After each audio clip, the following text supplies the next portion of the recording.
Ladies and gentlemen, welcome to the DDIRL Truck Series for the championship race, the final race of this inaugural Truck Series truck season. And we have two championships to hand out today. It's been a 6-race chase, and it's all come down to this here at Homestead, Miami Speedway. It'll be between Alex Hillman, Patrick Cowgill, and Zach Panzarella, all still mathematically eligible to win that championship. And for the best of the rest, it's only 2 points separating Tommy Fox and Juan Delgago, with Mark Zab still in striking distance. 2 championships are going to be given away today, and we're going to have to find out who is going to win it. Last race of the DDIRL Johnny, Truck Replay, Series. how are you feeling today? I'm feeling sad. I'm feeling sad. This has been a great series to cover.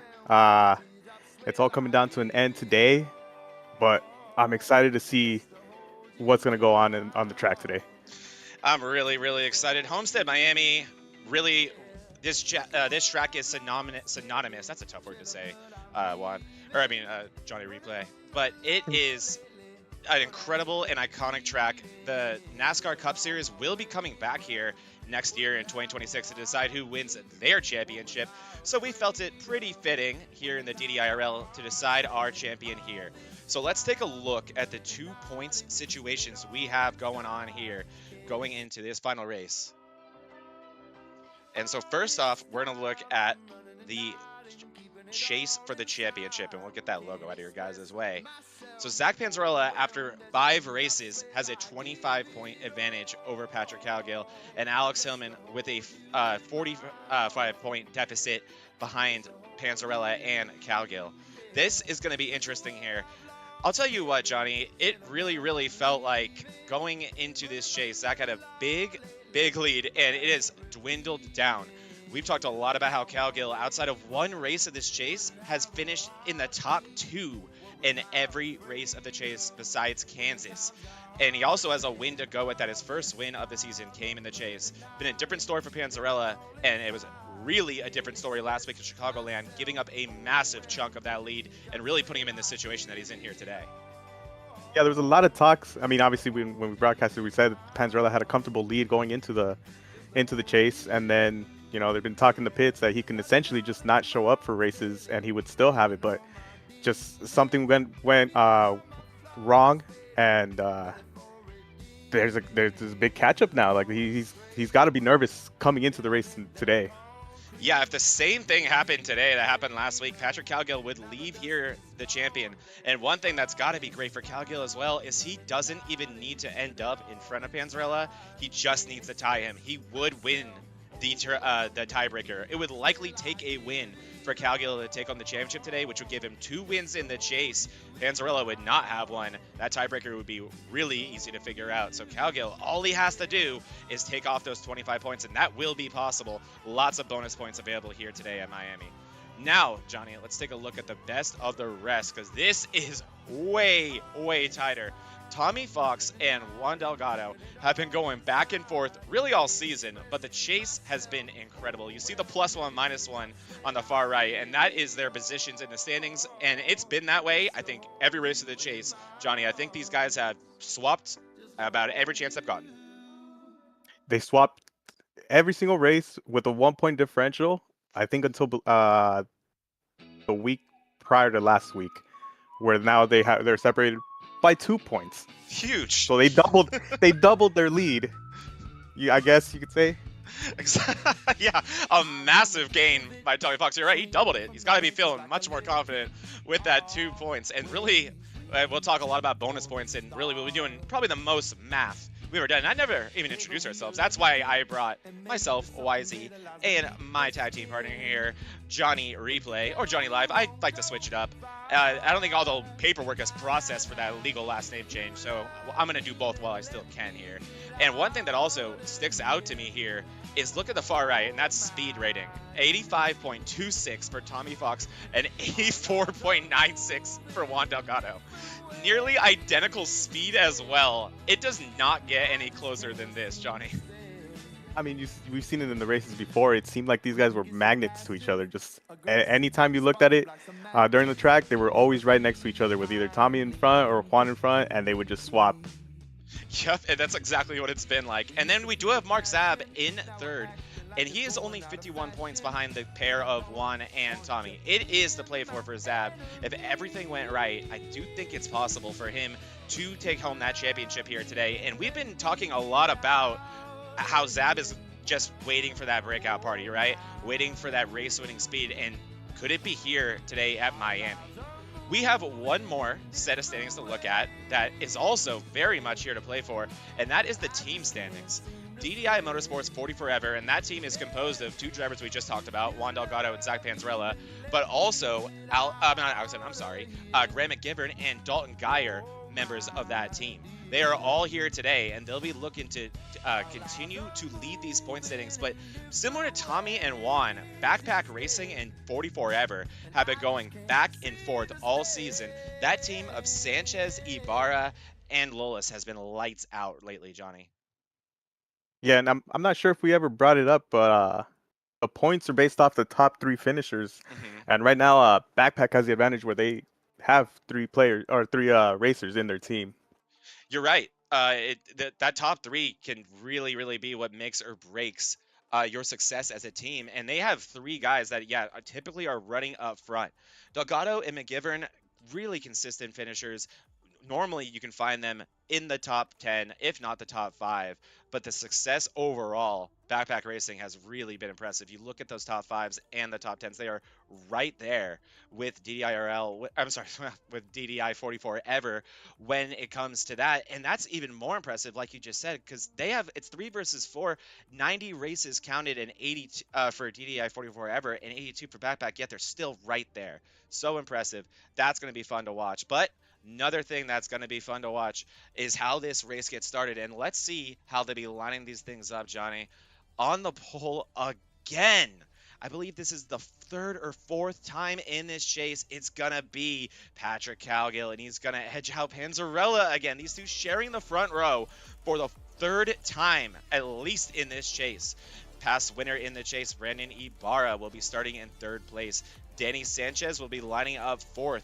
Brendan Lolis 5th. Juan Delgado, we continue to see him qualify week in and week out better than he did before. 6th place today here at Miami. And of course, who else behind him but Tommy Fox? So they'll be lining up right next to each other.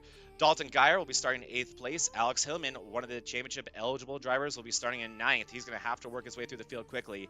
And running up the top 10, Johnny, is going to be Jonathan Quesavir.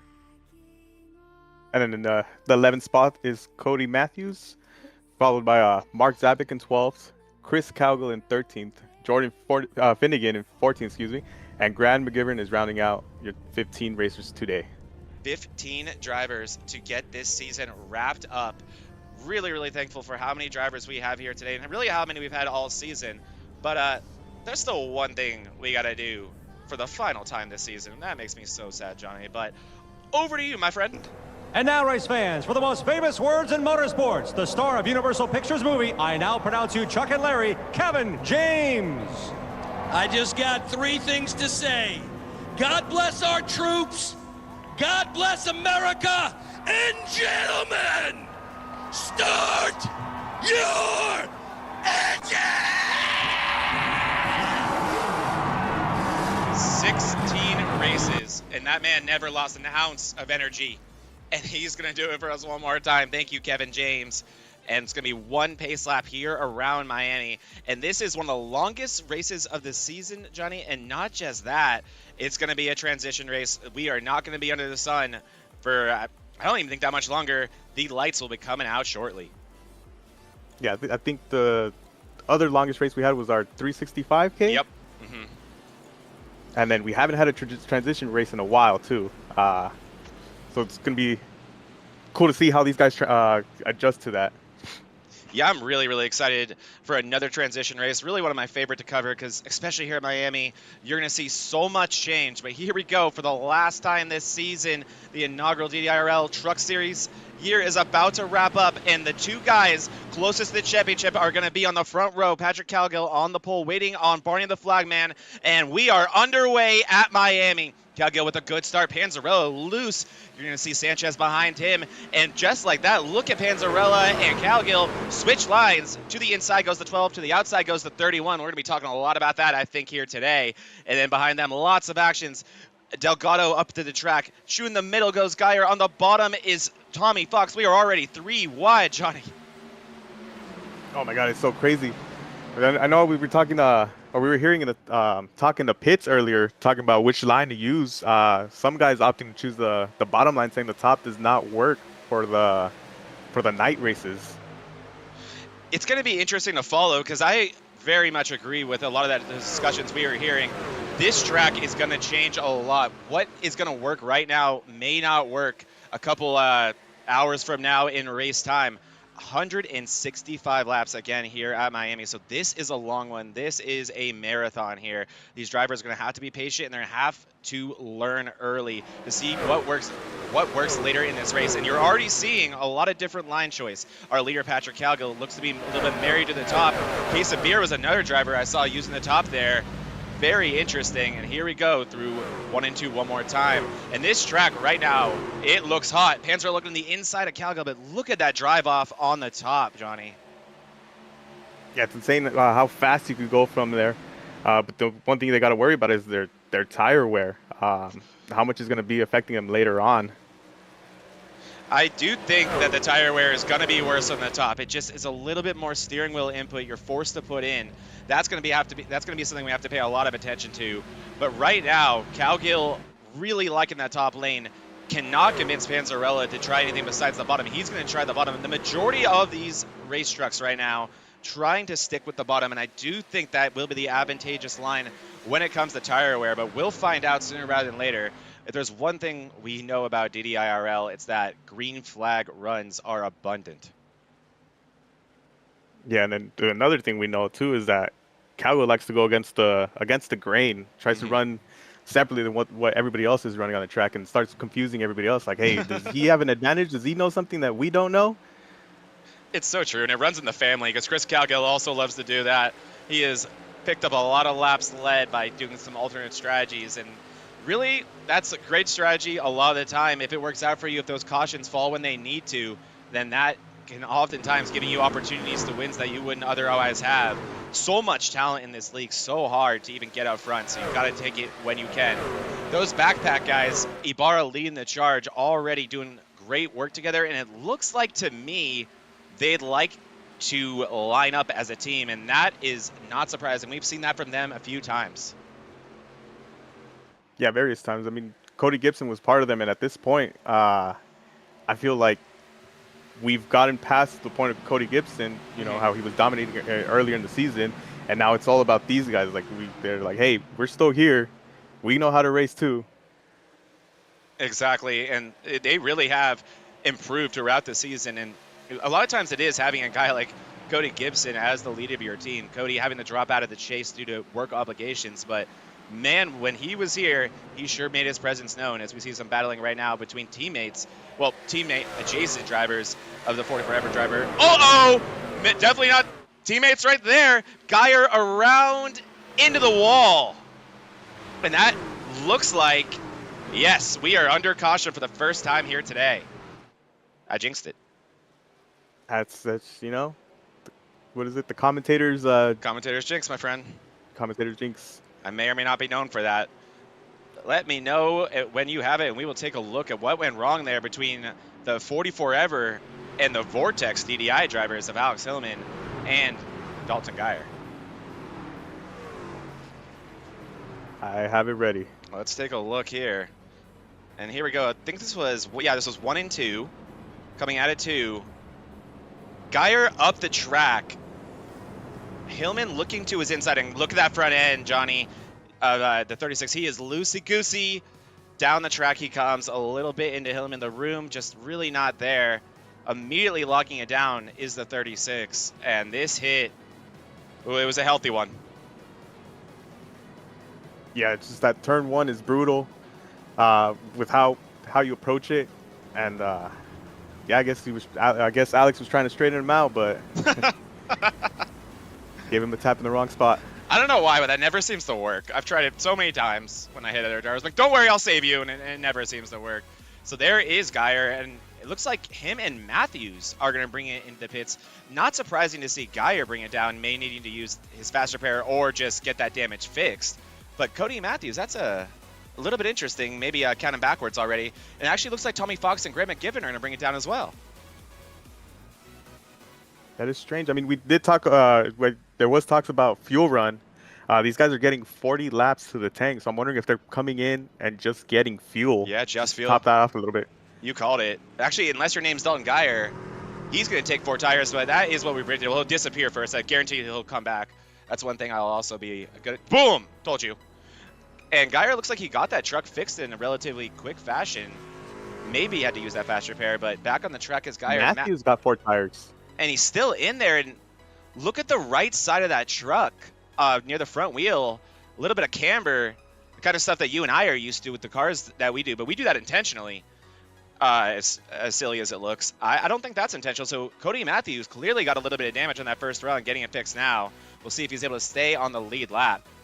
And I'll tell you what, I was talking about how the reason we brought Johnny Live and YZ into the booth is because we are math magicians. Are we not? That's Oh the term my I God, was going with. yes. And so we're going to be doing a lot of that today. And so we talked about how going into this race, a 25-point advantage for Zach Panzarella over Patrick Cowgill. So let's pull up real quick. These are the bonus points that you can still earn in this race, and on top of the stage points that will be paid out on the completion of lap 82 of this race. Patrick Cowgill got the pole. It's 24. He led a lap. It's 23. He has the fastest lap right now. It's 22. Everyone has a 0x, so let's negate that. Panzarella has not made contact with anything yet. And he's on track to lead the most laps. It's early, so we'll have to see if he's able to do that. But Cowgill can bring it down 5 points simply by just controlling this race. And that makes things far, far more simple for him and achievable. And so far, it's all going according to plan. Panzarella was not even able to lead a lap during that first stint we had there. So I'm going to get us a little flashback. I found what happened to Cody Matthews. Ooh, let's check that out. And we're also getting ready to go green, so you guys will be seeing that inside your screen. But there it is. Let's take a look at Matthews. So I believe that's coming out of turn 4. That's Zabik, right? Comes up and gives him a tap right on that left front wheel. And that is what created that damage. So there it is from Cody Matthews. Looks like he did get it fixed. He is back on the track and he has caught the field. We are back green. Oh my gosh. Cowgill catching the entire field asleep. Unbelievable start by Cowgill, and that is going to open up the door to Ibarra and Case of Beer on the second place truck of Panzarella. Really caught the field asleep, especially his championship competitor, Zach Panzarella. Great start by the 31 at Cowgill. Okay, so going back to what you were saying earlier, how much do you believe Cowgill is in Zach Panzarella's head right now, knowing that he's getting all these points while the race is going on? A lot. We're the ones doing the math in the booth right now, and you've got to believe the drivers eligible for a championship right now are doing constant math in their head, and all that 12 is probably thinking is, oh boy, okay, that's less room for error, that's less room for error, and the stage is coming up. It's every lap, it's getting closer and closer, and especially losing these positions while Cowgill continues to drive away. And we actually got the chance to speak with Patrick before this race, and he was saying the thing that you never want to hear if you're a competitor of Patrick Cowgill. And you know what that is, Johnny? Let me take a wild guess here and say I'm not good. Yeah, I hate this track. This is the worst track ever. I'm terrible here. Whenever Patrick Cowgill says that, domination incoming. I've just learned to believe to never believe him. Yep, Anybody. Just the opposite. Exactly, just always think the opposite. And look at Case of Beer ripping the top around his other teammate, adjacent driver of Zach Panzarella, and that top line, there is so much speed up there. But like you said, Johnny, we're still early in these runs. About 40-ish laps, these guys can go on their tires. As Case of Beer blinks out right there as well. Oh boy, a little bit of connection issues early for a few of our drivers. Oh, Case of Beer really with a few. But yeah, it's going to be interesting to see how that top line ages on these longer runs and how long we get these runs. Cowgill right now married to the top of that racetrack. Yeah, like I said earlier, he's always running a different line. And and he always seems to have an advantage when doing it. So from what I believe is, if he's able to do something that the rest of the field is not doing, it's going to entice some people to want to start doing that. But because they're not going to be comfortable with it, they're going to be falling back, and that's how I feel Patrick Cowgill is getting these great runs. Crazy cut off the nose there by Panzarella onto Sanchez, trying to keep as many trucks as he can behind him, really trying to stop the bleeding. A bad restart for the championship leader as he actually, with that send, gets in front of Ibarra. Ibarra now falls into 4th place. Case of Beer, despite those connection issues, maintaining 2nd, showing lots of speed. And look at this, Hillman, Sanchez, and Ibarra battling it out for 4th position. Yeah, I mean, I don't know if you were able to catch it, but just right nose to bumper with Hillman and Sanchez, which I feel like an amazing thing coming from this league. Like they've just been able to just run so cleanly that you can do that with confidence, knowing now that after how many races, no one's going to do anything to cause somebody else's race. That's a really good point. You've seen the trust just develop so much between these drivers, especially those on other teams. And you've seen a few rivalries, but the trust between, you saw there, Hillman and Ibarra maxed out, and that is how you get this incredible racing. And don't look now, it was only what? We got that caution on lap 7, was it? 7, yeah. Look at what 7-lap fresh tires can do for you. Dalton Geyer ripping the top on those 4 fresh tires, quickly working through this field. And Dalton's been running the bottom line, correct? It looked like at the beginning he was, but now look at the top. Yeah, just with those fresh tires, it's an insane difference. But you're right, he was running the bottom when he was equaled out with someone. But yeah, I guess 7-lap fresher tires, even if you were to hypothetically burn your stuff up using that top line, you'll probably just even yourself out with those with 7-lap older tires than you, right? Yeah, you'd just be running in the same, like essentially like plateau off with the other guys. Whoa! Saw Panzarella get loose on exit there, go in front of Case of Beer. Case of Beer ducks to the bottom, saying, "Get away from me, 12." And Case of Beer going to try to return the favor. You hear me talk a lot about receipts, and it looks like Case of Beer might be printing one up right there, and there it is. Thank you very much, Case of Beer says. And Panzarella says, "I want to give you another receipt." Now another slide job attempt here. Panzarella going to try to wrap the bottom on his teammate.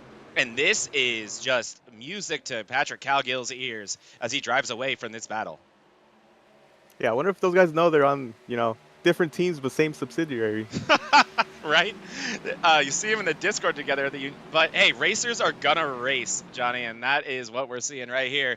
And speaking of, these two, Panzarella and Geyer, actually related. They are cousins, and yep, there it is. Panzarella throwing the block on Geyer on exit right there. But I don't think there's much anyone in this field. Maybe even Patrick Cowgill is going to be able to do about that 36. Because the thing is that it's sticking out to me too, Johnny, is we just talked about how there is a chance that Dalton is burning his stuff up there. But guess who's also married to the top? And that's Patrick Cowgill. So same situation here, except it's going to be 7-lap fresher tires as Dalton continues to run that top. We'll go on board with him real quick and see what that looks like, and probably just really get an idea of how stressful it is. Here we go. Geyer looking actually to the inside of his teammate here. And now Geyer... blinks out. God, I know. And that is not a comforting situation for anyone around them. As he blinks out again and again. Oh my goodness, Case of Beer. I thought I had internet issues, Johnny. Oh, you know what? I wonder how Panzarella feels right now, knowing that the two guys that blink the most are right in front of him, between Cowgill. It's like almost having the two most aggressive drivers in the league in front of you, where you're like, y'all figure it out, and I'll wait. Yeah. I'll just grab a bucket of popcorn and I'll wait. Look at Geyer. Look at what I like to call line flexibility from Dalton Geyer. He's using the bottom just as well as he's using the top.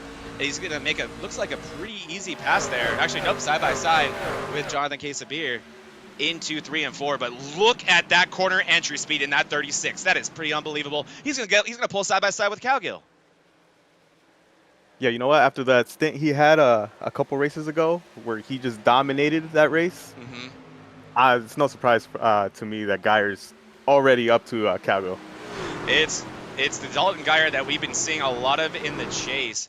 and you know Geyer's got to be hungry for a good run. He's just been having the worst luck in other leagues, but whenever he's in DDIRL, he's running exceptional. Today, no exception. That was a tough sentence. I just created for myself. As he's going to look to the inside of Patrick Cowgill. He's going to look for the pass for the lead, and I'll tell you what, I think Panzarella is also saying, thank you, cousin. Thank you.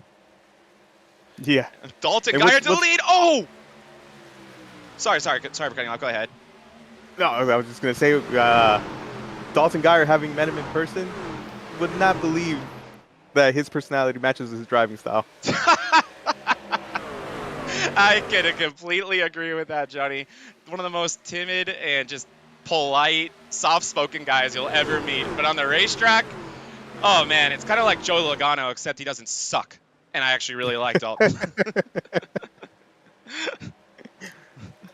Oh man, it looks like Cowgill is not just losing time to Geyer now, obviously, but starting to fall off. We speculated about the possibility of that top line not working in the long term, and this is exactly when I would assume it would start to fall apart for you. Yeah, he's coming back down, or getting caught up by a case of beer and Panzarella. Panzarella's got to be so happy right now. And I guess it could be confusing looking at Cowgill too and thinking, isn't he a DDI car? You see those DDI logos on that truck. He's actually sponsored by Daily Drivers Inc. He is not part of the team on Wednesdays. He races for DDI in the MRL Thursday Truck Series, which you can watch tomorrow here on VRN. Make sure to subscribe to this network. So many good races and so many leagues being covered. We are racing 5 days out of the week, and pretty soon it's going to be twice a day here on VRN. But just if anyone was wondering at home, why does he look like he's a teammate of theirs? That is why he gets paid to drive for Daily Drivers Inc. Absorbent amounts of money, Johnny. Oh yeah, if you got to be a winner, or you got to be getting an exorbitant amount of money if you're a winner. He's true. Those purses, they're quite big. And then behind them, Alex Hillman is in backpack hell, as he's just getting absolutely mauled by them. Ibarra and Yololis giving him everything he can handle. Yeah, they're catching up quick to Panzarella too. Yeah, they are. Ibarra, who had a win, what, 3 weeks ago? Yep. Lolis, who had a win, was that last week? Last week? Yeah, it was. Brandon Lolis, defending winner here. Yeah. Finally ripped that Band-Aid off. We were waiting for that. Whoa! Alex Hillman nearly, just morphs through the 4 of Ibarra. That was more than a close call. That's like what one of my fellow announcers likes to call a wreck that just didn't happen right there. And receipt time. There it is. Oh, my goodness. Oh, man. Look at this action, Johnny. This is nuts. This is insane racing. You got top guys just all in the front. I mean, I don't think we've had a race where we had just all the top guys in the front, right? Oh, my goodness. Oh, my. Panzarella ducks low. It looks like Case of Beer may have gotten loose out of 4.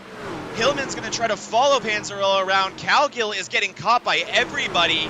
This is insane action. You're right. It's been a while since we've seen a group like this battling. We've seen a lot of runaways lately. Geyer is handling that part right now, but second on back is a cluster. You know what? As Ibarra going to look again to the inside of Hillman. Panzarella has worked his way around Case of Beer. Hillman tight in the middle of the corner. Lola saying, figure it out, boys. And everyone breathing down the neck of Patrick Cowgill, whose tires are getting worse by the minute. And he is still refusing to use anything but that top line. I guess to him, if it ain't broke, don't fix it. The only truck that has gotten by him has been the 7-lap fresher tires of Geyer. Side by side, 2 rows back here. Yeah, I mean, it brings me back to the point. I feel like I'm going to be on repeat. What does he know that nobody else knows? I mean, right? Geyer, yeah, like we said, Geyer only passed him because he has fresher tires. But you see, like, for example, right now, Panzarella and Quesabeer running that high line too, and they're just staying consistent with him. They're not gaining on him. They're not losing him. And yeah, I agree. It is staying very, very consistent and even. Panzarella's going to duck to the bottom in front of Ibarra, but side by side with Patrick Cowgill. Does he throw the slide job? Yes, he does. Panzarella going to advance in front of Cowgill. Going to give him that draft, but also try to kill his momentum as Ibarra, I think, is next up. He's going to look to the inside of Cowgill now. Ibarra, I think, using that bottom line better than anybody else right now. I mean, there's no surprise there. I mean, we saw when we were at Kentucky, these guys were running the bottom line throughout the whole race. there when people started backing off and going into the middle lane. Yeah, that's a really good point. Oftentimes, I think Kansas too, when we see the line migrate to the top for the majority of these drivers, man, I'm worried about case of beer and that blinking. But when we see the line migrate, you oftentimes can't convince those backpack guys to change what they're doing, and it's usually for the best reasons, as they are finding speed where nobody else is. Ibarra going to look to the inside of Panzarella. Panzarella going to try to use that momentum, and it looks like Cowgill has had enough. Yes, he has. Cowgill going to be the first to bite, ducks it down to pit road.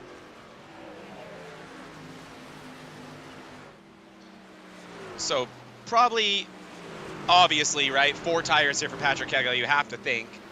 But that is not majorly surprising to me, Johnny, to see Patrick the first to bite. But you know what also that could be?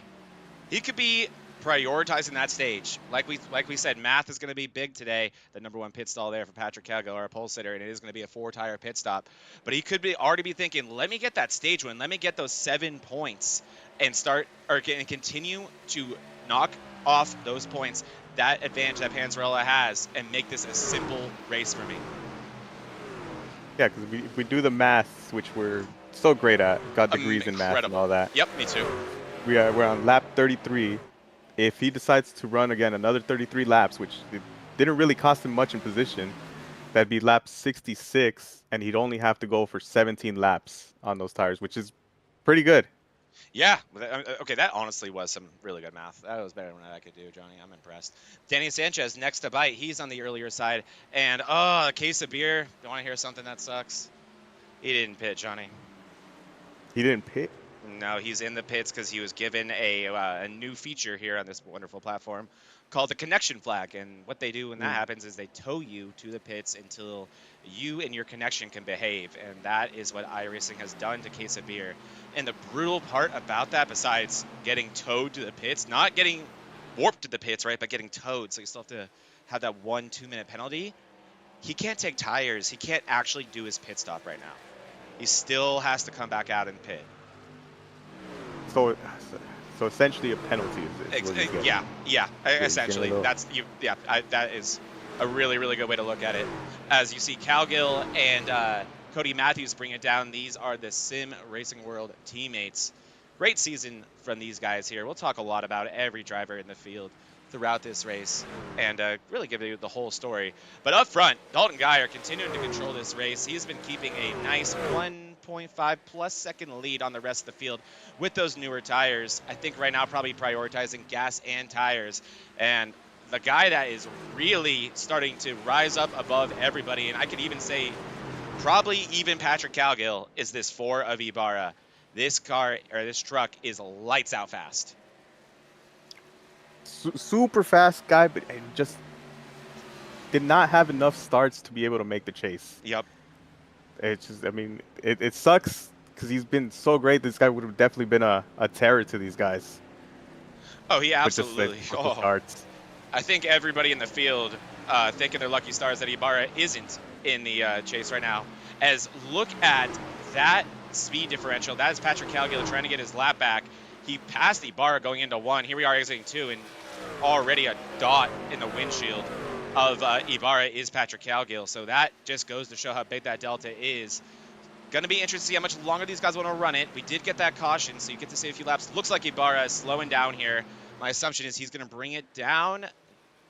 No, not yet. Panzarella is, however. Panzarella, championship leader, going to bring it down for his first pit stop. Behind him, Hillman with a far better entry than his teammate adjacent driver. Hillman falling off a tiny bit on that run as well, Johnny, but still holding on to a top 10 position. And Tommy Fox with that 2-point advantage over Juan Delgago, going to bring it down for his first pit stop as well. He has been running slightly better than Delgado so far in this race, but both of them, I believe, just on the outside looking in for stage points right now if it was to end on that run. So we'll see if they're able to get into that stage point territory. And also going to be very curious to see how long Geyer wants to run this, as here comes Ibarra and Lolis. Yeah, coming together with a beautiful pit stop. Just if these guys are just the best in the league at it.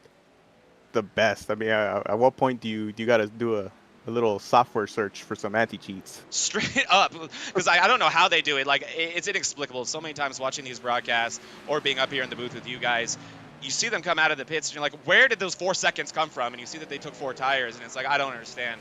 The math doesn't add up. Even our incredible math ability is not able to figure that out, as it looks like Delgado may be the next to bring it down.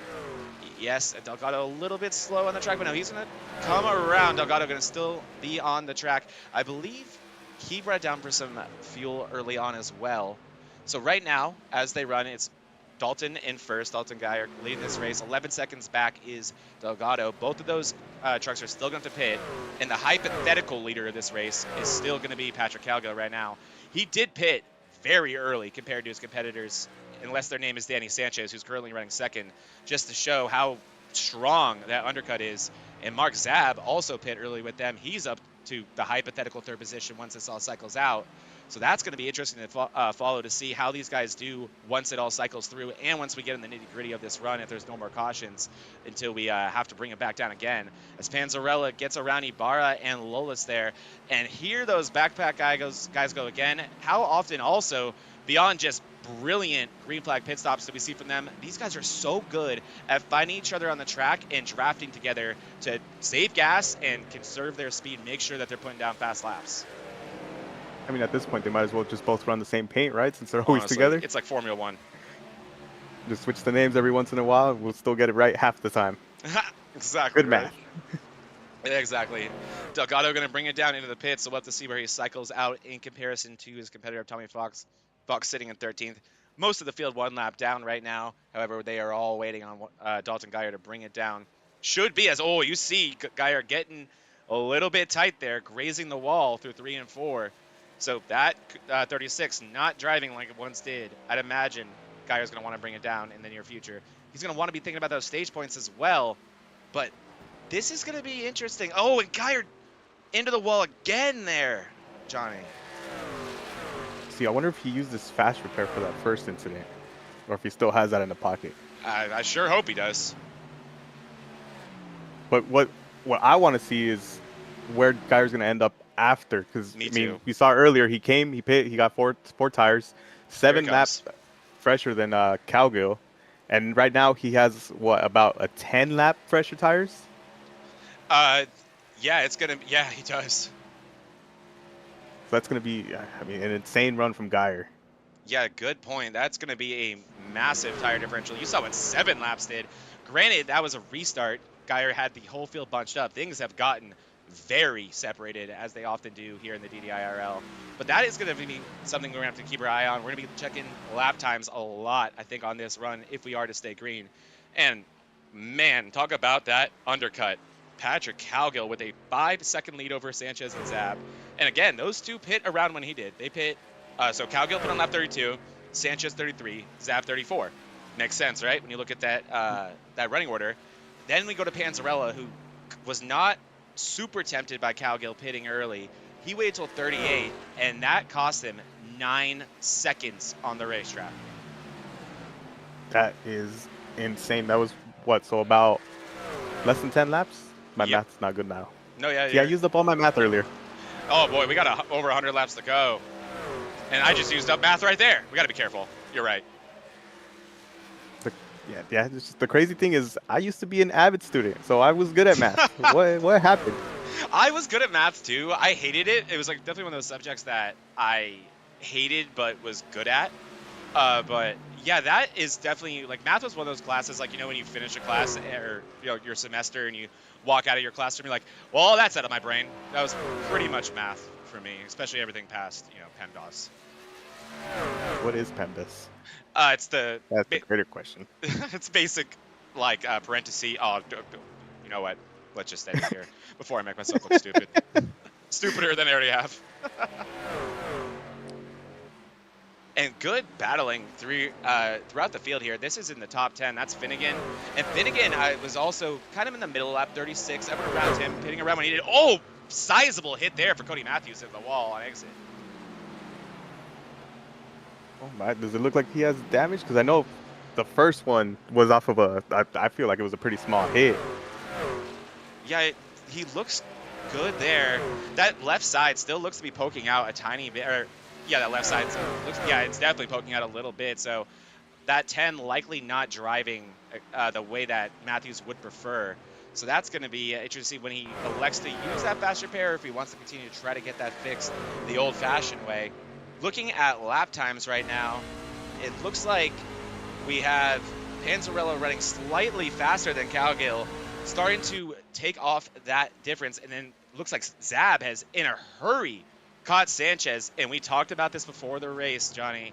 When are we going to see the Mark Zabek race? Could this be? Oh, my goodness. So loose is Sanchez. Oh, my God. Oh, and Zabek. Oh, my. That was something. Yeah, I mean, Zab, he missed out on, I believe, like 1 or 2 races in the beginning of the chase. Came back, had some bad luck in that first race. That first race he was back, but since then has just been running strong. He really has. He's been one of those guys where luck has just not been on his side as well. But right now, things going his way. Seems to be on the right side of strategy as the undercut looking strong. Let's pull up over where our relative was. So there's our last lap times. And Panzarella, the car that has pit the latest out of this lead group, is taking half a second a lap right now off these guys' advantage. So this could happen quicker than we speculated, Johnny, and it's going to be interesting. But we also talk so much about that plateau point, do we not? Yeah. Yeah, it's going to be crazy to see at what point he's going to be running the same times as Cowgill, and then just see Dalton Geyer fly by them. Right? So we still have not been talking a lot about Dalton since he's fit. There he is running all by himself, but I'll pull lap times back up. Yeah, unsurprisingly, fastest truck on the track, that 36 of Dalton Geyer. Really putting down fast laps. Hitting the wall on entry is not going to help, but right now has that 36 locked in. We'll see how much progress he can make. And also, back to your math, I don't think with where Cowgill pit, he can make it to the end of the stage without pitting one more time. But looking at when Geyer pit, he definitely can. Yeah, so let's bring back math. 33 was Cowgill, correct? Yes, 32. So that'd bring him out 32. So that'd bring him out, unless he saves a lot of fuel, that'd be by lap 72. 10 laps short. Would be running out of fuel. Right. And my assumption is that he runs it short again, clearly prioritizing that stage win. But Geyer, with, I guess, a blessing in disguise with that early spin, got the truck fixed, put tires on it, put a full tank of fuel in it, and it's really turning out to look like a brilliant strategy. And as it looks like a Sanchez, one of those earlier guys to pit, quickly falling to Panzarella, Ibarra, and Lolis. Lucky for him, though, he is going to be lined up with his teammates, but it may be tough to stick with them on those older tires. Zab would be next up for Panzarella, but Zab has really, really unlocked something here, Johnny. He is still a second ahead of that 12. We saw him get by Sanchez, and man, the long run speed out of that 11 is just exceptional right now. It's his day today. The gods have finally forgiven him for what he's done. Whatever it was. Yeah. Whatever it was, it must have been terrible. He must have slapped a puppy or something. Yeah, I don't know if God's that forgiving. That's true. That's a permanent thing. You don't touch puppies like that. And also what's going to be, I think, a pretty stressful situation for Zab here is if Panzarella, I think it's if and when Panzarella catches him, he's bringing a backpack with him. See what I did there? He's bringing the backpack drivers of Ibarra and Lolis with him, and he might not even be the first one to get to Zab as Ibarra once again. Oh, I see smoke, quite a bit of smoke. Not sure where that came from. Interesting. Huh. Well, this is the great thing about having a replay guy. Got a little bit of Johnny replay on the scene. Look at this action here. Ibarra looking to the inside of Panzarella. Mark Zabek going to run the outside lane, and that is one of the best things about Homestead Miami Speedway and why so many people love this racetrack. We've talked so much about dirty air, and I mean, commentators don't like talking about dirty air. You know what I like talking about, Johnny? Multi-line racing, and that's what we got here. You know what? I'm going to have to cut you there. I found what happened with the smoke. All right, so it wasn't just a smoke screen as Panzarella completes the pass on Zab. Let's take a look. It's Case of Beer. And just loses it. And that's on fresh tires, like we talked about. Wow, honestly, an exceptional save. Talk about a wreck that just didn't happen. It's cold tires, and then the weather's starting to get colder. It's just you have to be really careful on how you're coming out of these turns right now. Yep, and here's Dalty. I wanted to say here's Johnny, but that would be you. So you ruined that shining phrase for me, Johnny. But Dalton is here, and Dalton, he loves when I call him Dalty. It's like his favorite thing. So here's Dalty. Again, just different personality from a driver. Dalty, I would have never guessed. Oh, he hates it so much. And I was gonna call him that. Oh, you should. You should. It's a great name. As Geyer also, he is working that top lane. Look at that massive run he gets. He's going to look to the inside of Lewis, and I think he might be looking at a BOGO special here on his teammate too, if he doesn't disappear. Alakazam, where Dalton Geyer go? There he is, magically in front of him. That's the guy we should be looking for cheating. Just disappeared, and then he's in front of him. It's a nice little tactic of peekaboo. It is, and here's Case of Beer trying to get his lap back the hard way, and I don't blame him. He is on fresher tires than those around him, but he did just loop it, or nearly loop it, I should say, and those tires are probably not very happy with him right now. Probably about as happy as Lolis is with Panzarella. Oh, I wouldn't doubt it. I mean, these guys are fast drivers. They're all trying to find their line and run the line that they want, but, you know, at the same time, you can't be giving those guys the line that they clearly have the advantage in. Yeah, and there you see Panzarella shades of Kyle Larson, or at least that's what he's likely telling himself, as he uses the top lane there to try to just hold off Lolis. And that really is the nice thing about the top here, is now you're going to see Lolis say, okay, that looked like it worked, let me try it. It is a great defensive line, but it's also great for what Lolis is doing now, and it's getting a just head full of steam. Look at the run out the corner there by Lolis. He's going to try to use that momentum and do the same thing through 3 and 4. Panzarella going to try to wrap the bottom, but a brilliant corner there by the 83. And the backpack guys, surprise, surprise, finding long run speed. Yeah, I'm pretty sure at this point Panzarella's got to be thinking, God, what can I do to soften the blow that these guys are getting points on? Exactly, and you're also thinking, like we talked about earlier, racers race, and that's one thing that you can never blame them for. You have Panzarella likely thinking, don't they know I'm racing for a championship? And then you have Lolis and Ibarra saying, I don't care. I want a Miami trophy. I don't care. And they shouldn't. And speaking of, here's the other guy racing for a championship right now, and here's another guy that wants another trophy, and he can very well win one. You heard me talk about it. I think that Ford might be the fastest truck on this racetrack, and here he is looking for the lead on Patrick Cowgill on lap 62, and oh boy, I don't think Patrick's going to have much for him. Yeah, I feel like there's no better feeling than winning a championship race where the winner is not a champion and you're taking that from them. Yep. Which, on the opposite side, is got to be the worst way to win a championship. Yeah, I mean, you can ask Ryan Blaney about that.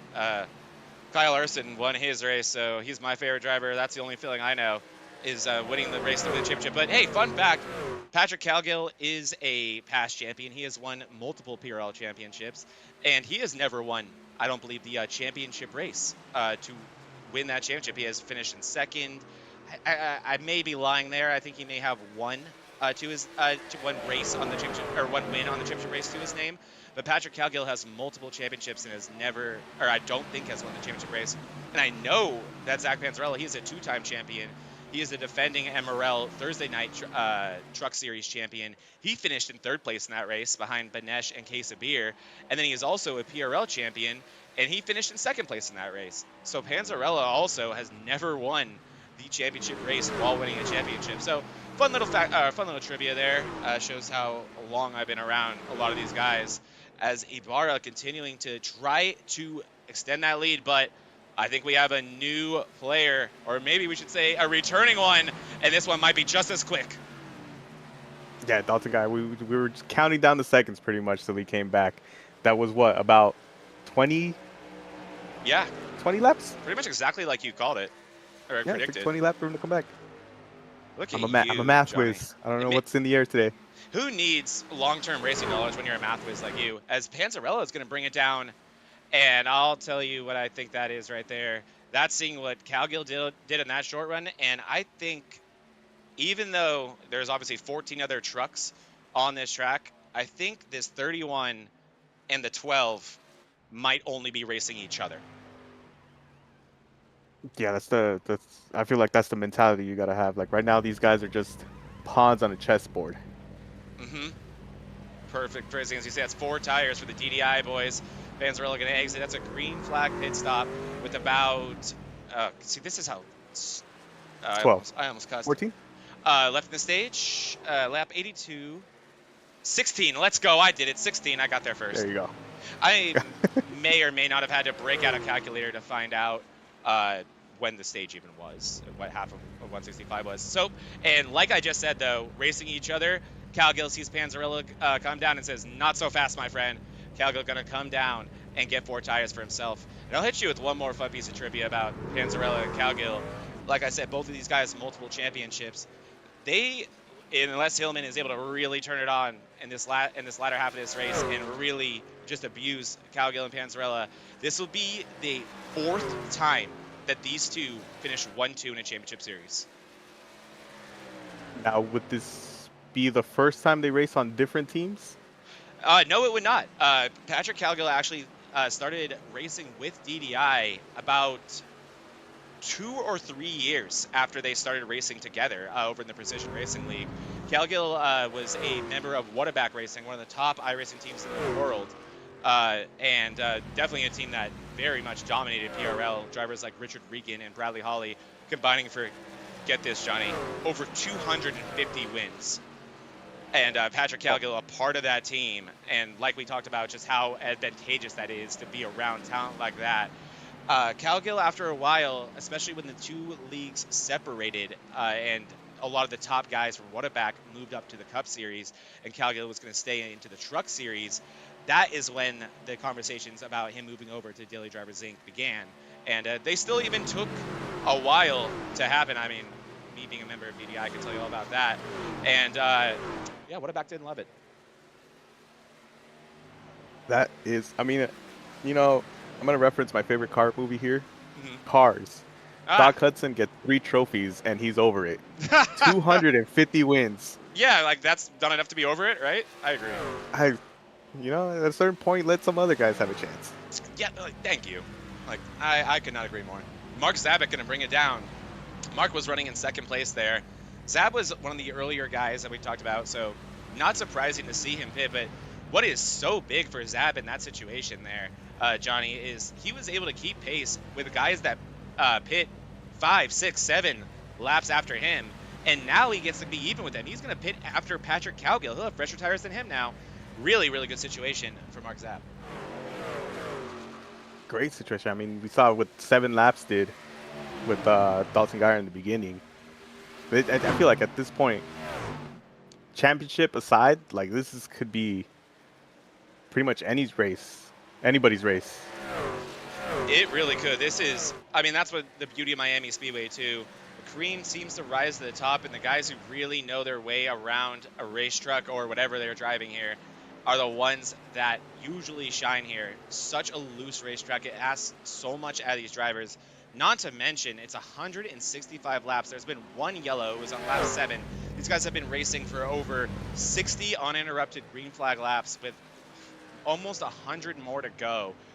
No end in sight. If you know anything about DDIRL, that lap 7 caution broke I think it was 500 lap streak without a caution, Johnny. I mean, go back to talking about like how much respect these guys have for each other, and just these are all top guys. Like even newcomers such as like Juan Delgago, who just started racing earlier this year. Like they're all surrounded by great drivers that know how to race, and they give that knowledge to these rookies about how you should be racing and what the do's and don'ts of all that. Yeah, and that is a big thing, and that is the sign of a good league, in my opinion, is everyone being an open book, everyone sharing information. And I've always been a big proponent of that, Johnny, as you see Mark Zab working around Alex Hillman on those fresher tires. Man, those guys are in a world of hurt that are trying to stretch this one out, but that track position, only 9 more laps until the end of the stage. But back to that sharing information point that you were making, and that is such a big thing because like I said, I'm a giant proponent of that. And the reason why, Johnny, is if I can't tell you everything I know that makes me fast and give it to any one of my competitors and not still be able to beat them, I need to look inward. I'm the problem, not the person I just told that information to. It's such a better experience when everyone is on the same page, sharing information, trying to make one another better, and that is how we see these type of things start to happen. I mean, speaking of, look who's running in 3rd and 4th right now. Granted, we're in the middle of a cycle, but they are still running great. They are not far behind the field. Tommy Fox currently sitting in 3rd, and right behind him, Juan Delgago in 4th, who you just brought up. And this is another thing that I think, just like Cowgill and Panzarella, I think if you're the 57 and the 14, there's only one other truck on the track to you right now. Yeah, these guys have just been magnets to each other. I mean, I think this race has probably had the most laps where they didn't see each other. Mm-hmm. And this They're is usually just memorizing the back of the bumper for each other. Oh, yeah, for sure. And this is where Tommy Fox is in unfamiliar territory in terms of his iRacing experience and what he's used to in other leagues. Tommy Fox comes over from the MRL, the Moonlight Racing Series, and the BRL. He is actually has some of the most starts over in the Bonfire Race League that we cover here on Tuesdays and Sundays. Doing an amazing job over there, Johnny. But Tommy Fox used to running in Discords with 9+ other drivers. He is good friends with the Gulf Coast guys, and Gulf Coast aligned with a lot of other teams. Really crowded Discords over here. Tommy Fox has not been able to build a team quite yet here on Wednesday night, so he is in a Discord by himself, and you know that DDI driver right there above him of Alex Hillman is thinking, how can I help my friend Juan Delgago? Tommy Fox really working against a lot of variables here. That is crazy information to be able to run by yourself. I always thought he had teammates telling him what kind of strategy, because he's just been such a great driver and knowing what to do. He's just that experienced and smart. He's just that good. That's right. And then he's also racing in another Best of the Rest, correct? He is. He is in the Bonfire Best of the Rest, and he is currently, I believe, leading that. That was yesterday's race. Tommy had a really solid race, but just the most confusing race. If you haven't caught that yet, Johnny, check out yesterday's race over in the Bonfire Race. Because Tommy Fox actually, gonna bring it down in the pits. Not enough fuel to make it to 82. There goes those stage points. Delgago, I think, is gonna try to stretch it as well. We'll see if that 14 is able to do it, and that is going to put, I believe, yeah, it is. Panzarella is now in the stage point paying positions. It's going to be 1 through 7 on the end of lap 82 will collect stage points. Right now, Geyer would be the stage winner. Alex Hillman would be second. And nope, Hillman will not be second. He's going to bring it down as well. Hillman trying to stretch it, not able to. He is going to come down, and that's one more position for everybody. And I bet Zach Panzarella right now probably begging his cousin, please have enough fuel, because look who will win this stage if Geyer cannot make it to lap 82. But we, with our perfect, exceptional, amazing math, assume that it could. So we will see if we're right, and we'll feel like geniuses if we are. Delgago pit on 42, 2 laps before Geyer. If you see Delgago pit within these next 1 or 2 laps, I think that would tell me that Geyer's good to go to get to the end of 82. But he's got to finish 82. He can't run out of fuel doing it. Yeah, no, they should have had to save at least what, like half a lap. Yeah, to be able to hit right at the border. But these other guys pit what, lap 60? 66, 65, 64. Panzarella the first at 64. Cowgill 65, 66 for Lolis and Ibarra. Because even then, it's also not a thing about getting the fuel. They have to make sure their tires are going to be able to hold up too. Yeah, great point. A flat could be really creeping up on you here, and obviously, as you can tell, where'd the sun go, Johnny? I think it's gone. And this track racing far differently now. The temperature has decreased, and that means these tires are gripping up more, and the track becomes more unpredictable. But this right here is going to be the white flag for the stage, and Delgago brings it down. No, he doesn't. Delgago is still out there. Can he make it to the end of 82? This would be huge for his fight against Fox. We'll see if Delgado's able to do. He's currently running in 6th. Sanchez in 7th, a few seconds behind him. And this is the white flag, so it looks like that 20-second differential, very good for Geyer. He should be able to win this stage here. And we'll see if Delgado is able to hang on to that 6th place position, because that would even things up with him and Tommy Fox. Here we go. Stage winner going to be Dalton Geyer here in the 36. I believe a 2nd stage win of the season there for Geyer. And Patrick Cowgill going to collect 6 stage points. We'll see where Panzarella winds up, and there is Delgado getting passed by Sanchez. Delgado down to 1 point if he is able to finish this lap. Here comes Cowgill. He's going to collect 6 like we just talked about. It's going to be 5 for Ibarra. And Panzarella, Lolis will be grabbing 4 and 3 for Panzarella. So take off another chunk. It is now in the teens as Delgado brings it down. And Zab is going to cross the start-finish line before him. So those stage points not meant to be. Still -2 for Delgado versus Fox. And behind him in the pits, our leader got the stage win. Time to put some freshies on if you're Dalton Geyer. Yeah, I think the math was just not working out for Delgado. Either that or he just did not have enough to finish a replay. Complete lap. Let me ask them real quick. I came back from that, and the answer was no, he did not have enough. He would have stopped right at the backstretch. That, yep, is not worth it. Like we said, just talked about, running out of fuel is not worth stage points, especially 1 stage point. So now Juan Delgado going to have to find a way to come out of here at least, I believe, 3 points ahead of Fox. I think Fox would own that tiebreaker with the best finish in this chase. So they're going to be super fun to follow that. But speaking of super fun, Battle for the Lead is back on, and it's a I'm kind of feeling some senses of deja vu right now, Johnny, as I feel like I've seen this before. Oh yeah, I mean, not just in this race too, in other races. Ibarra coming in, taking the lead from Patrick Cowgill, and then right behind them is Lolis. So that's just a team. Just I feel like this is deja vu for Cowgill with the last race where he was just surrounded by people who were in teams, and he was all by himself in the front. And Patrick pretty much dominated last week, but then at the 11th hour, Lolis decided, you know what? I think it's time for me to get that first DDIRL win, and he took it for himself. And you're seeing how right now Lolis so good on that long run, and just really so good at staying committed to that line. What's also precarious to me, let's see if it happens again. Yeah, there it is. Cowgill has now had this is the 3rd time, Johnny, that he has been shown that that top line does not work on the long run. It will come back to you, and the guys who are staying committed to the bottom will be faster than you. But that has not been enough to convince Patrick to divorce that high line. See, I'm wondering if he's thinking about the tire situation, because I believe they have 6 additional tires. 6 additional sets, so abundance. So he has an abundance of tires to go through. We can tell that there's a difference when you come out with fresh tires versus older tires. So I'm wondering if he's doing more math based off tires than he is doing for fuel. That is a good point. Yeah, because the Highline's working for him. Obviously, he's able to stay in the front. So I feel like fuel's not in the equation for him. It might be tires in the equation for him.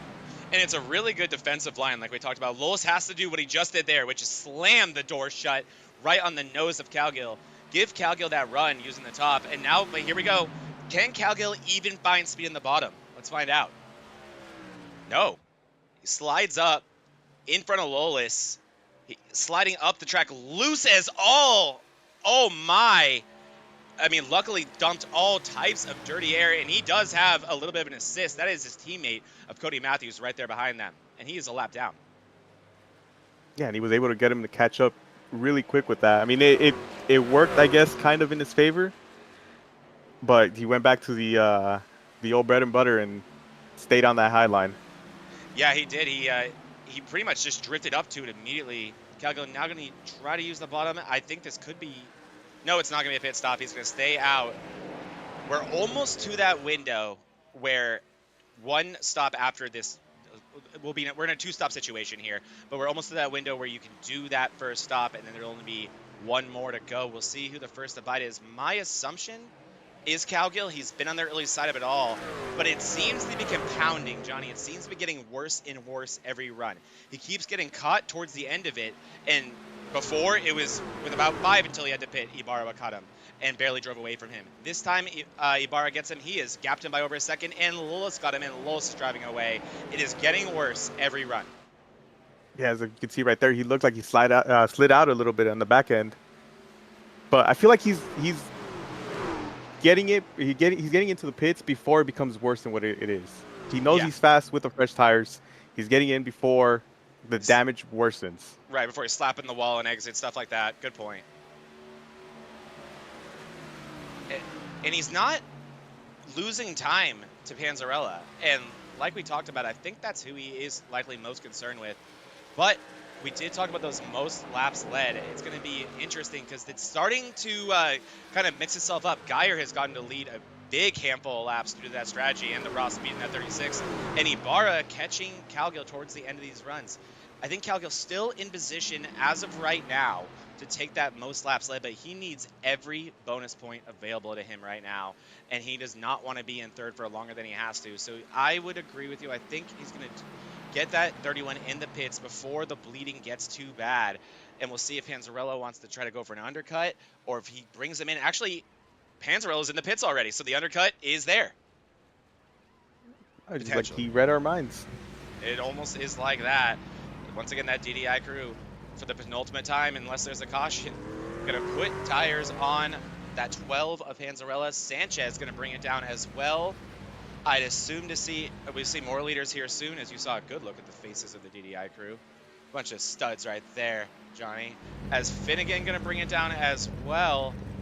And we did see how much of a struggle those cold tires can be once you re-enter that racetrack. It does really take a handful of laps to get them underneath you here at Miami, and that sun disappearing is not going to help that situation. Oh yeah, but you know who I don't expect to see in the pits? Geyer.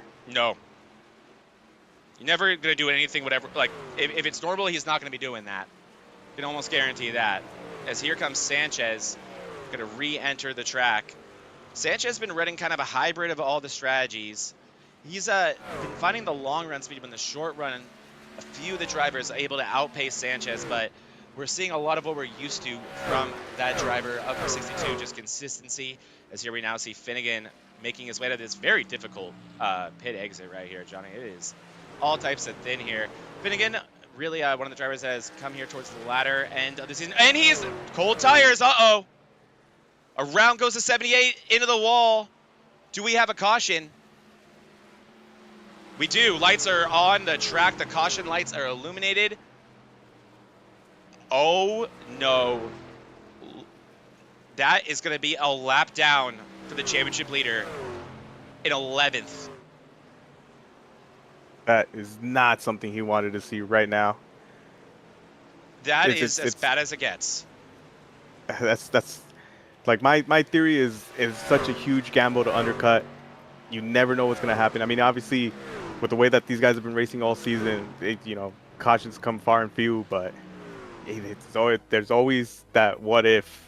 I feel like that what if it happens this time? Yeah, I think you saw that 12 thinking, well, this league is notorious for not bringing out cautions. I'm going to undercut. And isn't that just the way life seems to work sometimes, Johnny? The one time it happens dead smack in the middle of the cycle, it's going to trap our championship leader right now a lap down. He's going to need everyone on the lead lap here to pit, which I think they likely will. If you're Patrick Cowgill, you could be cheeky here. You could really ruin that 12's race, but he's likely low on fuel is Cowgill. My assumption is everyone brings it down here on the lead lap, but nonetheless, Panzarella had already been back on the track for about, it looks like 2 laps. And yes, okay, so here we go. All the lead lap cars are going to pit. So Cody Matthews is going to be the lucky dog. Panzarella was not even the lucky dog. He's going to be a wave around car. There goes Matthews taking his lucky dog. So Panzarella will wave around. But what that means, Johnny, if you're a wave around truck, you cannot pit if you want to stay on the lead lap. So Panzarella will be on the lead lap, but he'll be stuck still in 10th like he's running now with older tires than everybody in front of him. I'm going to stop you there. let's pull up that replay screen. I got something just happened in pit lane. What? All right. This is Delgado and Hillman. Oh, no, that's not your stall. Oh! Turned. I think Delgado, he looked at the wrong pit sign. You can blame that on Zap Panzarella, the paint scheme maker for that team. Oh, man, Delgado. I mean, if you're going to have that type of stuff happen to you, might as well happen under caution. But Delgado's a lap down now, and that is amazing news for Tommy Fox. My thing is, he was a lap down. Why did he go back into pits? Yeah, that maybe not. I mean, that, like we said, mid-cycle pit cautions are all types of confusing. That has to be what happened there with Delgado. Again, Delgado a rookie, and these type of things, they take time, and it's a mistake that all of us have made, and I think most of us would probably tell you that we've made it deeper in our iRacing careers than we're proud of. So not necessarily surprising to see something like that happen to Delgado. But yeah, being in the pits themselves, Johnny, is a bigger mistake than even spinning out in the pits or being spun out in the pits. That is the bigger mistake there. That is going to trap him a lap down. He's going to need another caution, and not just that. He's going to need to get in front of McGivern, because I don't think these boys are going to pit unless that caution comes out 30-ish laps from now. He's going to stay trapped a lap down unless he can get that lucky dog. Yeah, I mean, he would have been, like we said, he would have been up back on the lead lap. Yep, behind Would have Sanchez. given Tommy Fox that fight, but I mean, it's the DDIRL. You can't really expect too many cautions to come out. No, you really can't. I mean, already 2 cautions today. That is double the amount of the past 3 races combined. As the pace car off the track or the racing surface already, it's Ibarra in the lead. Lola second. Backpack controlling that front row. Great start by Ibarra, and we are green again here at Homestead. Lap 99 of 165. We are in the nitty gritty. 66 laps left in the first ever. Oh no, Lolis! Look at Lolis! Lolis is loose. Oh, and he's still having trouble. Yeah, that thing is not happy with him. He's going to lose all of his track position. He's going to keep it in a straight line. Great job there by Lolis to not create a caution.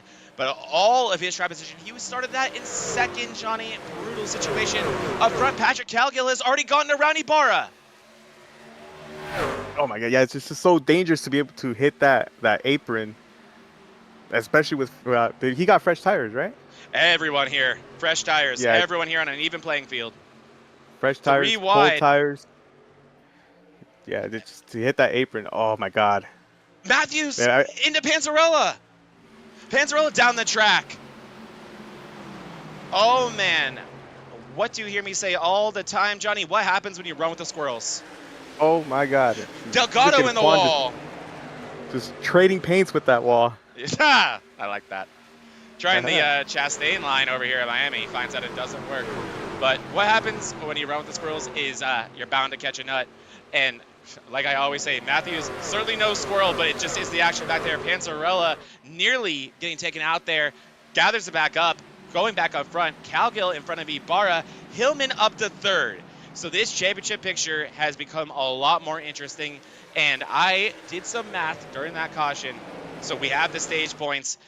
Cowgill back to the lead. He is close, very close to be able to lock up those most points, those most laps led bonus.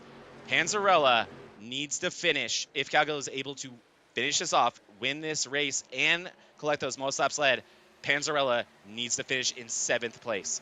Patrick Cowgill will own the tiebreaker in this chase no matter what happens, Johnny. So it is clear as day now.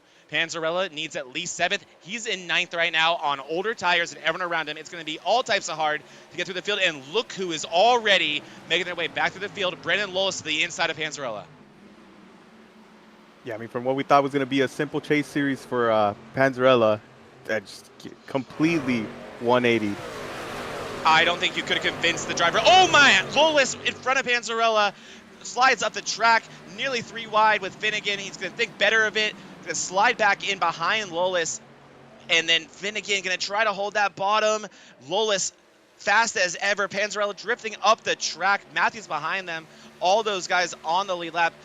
Curiously, Matthews did not put fresh tires on it despite being the lucky dog. So Matthews also at a disadvantageous tire situation, much like Panzarella, Lolis, and I believe that's it, actually. Oh, and Sanchez, I apologize. Sanchez also not with a good tire situation right now. The good tires start with Graham McGivern over there in 12th place. But this is all types of interesting. Right now, Panzarella running in 10th. This race ended right now on lap 104.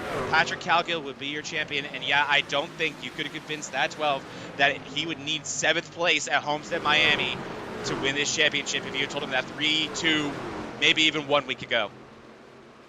Oh yeah, and he keeps falling further down. He was at 9th. He's down to 10th now. It's not something, he's got to be yelling behind that steering wheel.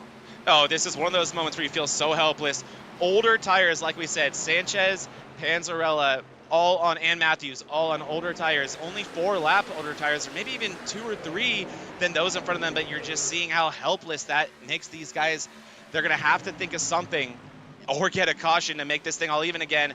This is going to be fascinating, and back to the other championship battle for the best of the rest.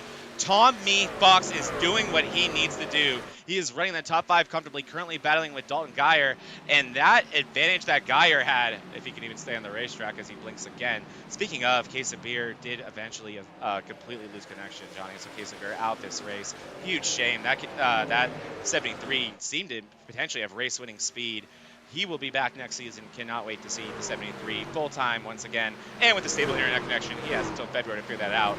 But Tommy Fox, I mean, again, tell me if you've seen this before. Deep in a race, and Tommy Fox has it figured out, and he's running the top 5. It's just one thing, too, that we didn't point out last week. We were talking about how Ibarra and Lolis were able to run the bottom line the whole race. Tommy Fox was also one of the guys, too, that was running the bottom line. Mm-hmm. It's just great speed out of the guy. I'm not surprised that he's demolishing those out right now, especially with that incident he had at pit lane. You're really seeing it right there, and that's another great shout. Tommy Fox, and I think that's also why it did take him a tiny bit of time to get through the field and get to that running position that I think he likely and deservedly believes he belongs in.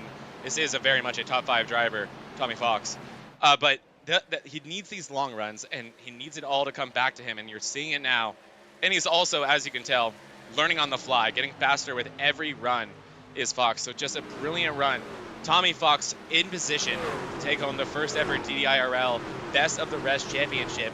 And the first ever DDIRL champion looks like right now it's going to be Patrick Cowgill. There are 55 laps left in this race. Panzarella is 6 seconds behind him. He is stuck in 10th. The positions he needs are nowhere to be found.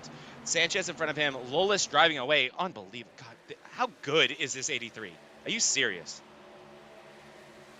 Yeah, it's just the whole backpack team, just unbelievable speed out of those guys. It's mind-boggling. Not to mention how hot those tires had to have gotten during that unbelievable save.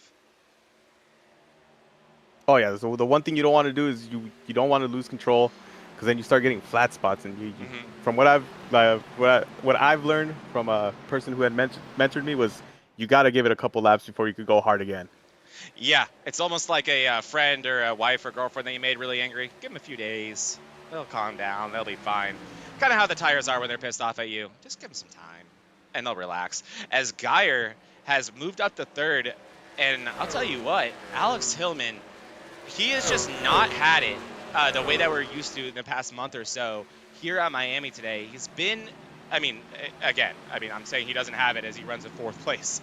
But we're used to Alex Hillman, especially recently, being a driver who can control races, who is consistently competing for wins. He has been struggling on the long run, and he needed he needed essentially what Cowgill's doing, right? He needed to do that in terms of those bonus points. It has not happened. I think at this point, with the stage points paid out, with the bonus points, a lot of them, I should say, wrapped up in terms of most laps led, that is looking like it's going to belong to Cowgill here. I don't think Hillman is going to be eligible for that championship mathematically unless something drastic was to happen. But, hey, it just did. Let's look at 10th place. It just did.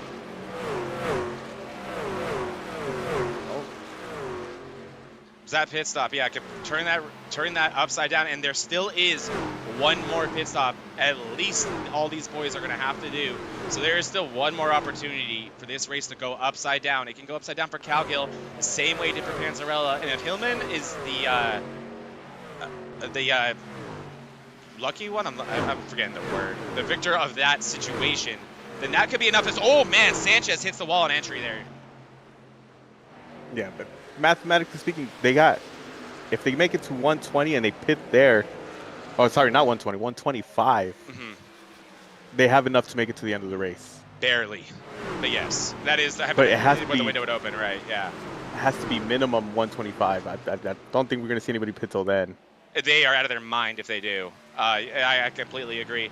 And so like we've talked about a lot, Sanchez and Panzarella were two of those cars that had to take the wave around. They were on the wrong end of that caution, and look at the world of hurt both these drivers are in terms of their driving experience. Look at Sanchez. Look how loose that 62 is. Whoa, whoa, whoa, whoa. Oh, wow. What a save. Incredible driving, really, by Sanchez. Trying to get the most he can out of that 62. Panzarella needing every point available to him, and there is nothing more desperate than a driver racing for a championship in a championship race, and I think Sanchez is about to find that out. Yeah, so the one thing you don't want to be seeing is just guys racing you as hard as they can when you're one of the guys that's able to win the championship. And then just to see him slide out, it's got to be a butt clencher to Panzarella. He's going to have a hard time getting out of that seat. We call those brown pants moments, Johnny. That's the vocab term for that. And, yep, that's why you never wear white pants to a NASCAR race or a white fire suit. Because, yeah, I think they won't stay that way. Oh, my goodness. Cody and Juan right there getting their fair share of brown pant moment right there. And that really just goes to show what air does at this point in the run. I think that was the dirty air that Sanchez and Panzarella just dumped onto him, getting both of those two loose. Really turbulent air there. But both of them able to gather it up. Panzarella completes the pass on Sanchez. So far, so good for that 12, but that is the last truck on the same tire situation as him. From this point on, every position in front of that 12 is a truck with a better tire situation. And that will stay that way until, like you said, at least lap 25. Cowgill having to worry about no such thing. And look at what just happened there. Tell me if he does it again, tell me if you see what I'm seeing here, Johnny. Does he do it again? Yup. Look at that. He's on the bottom.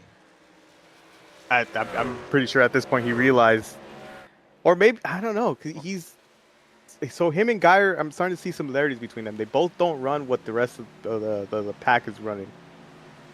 They both do their own things, but they're both very good at it. Mm-hmm.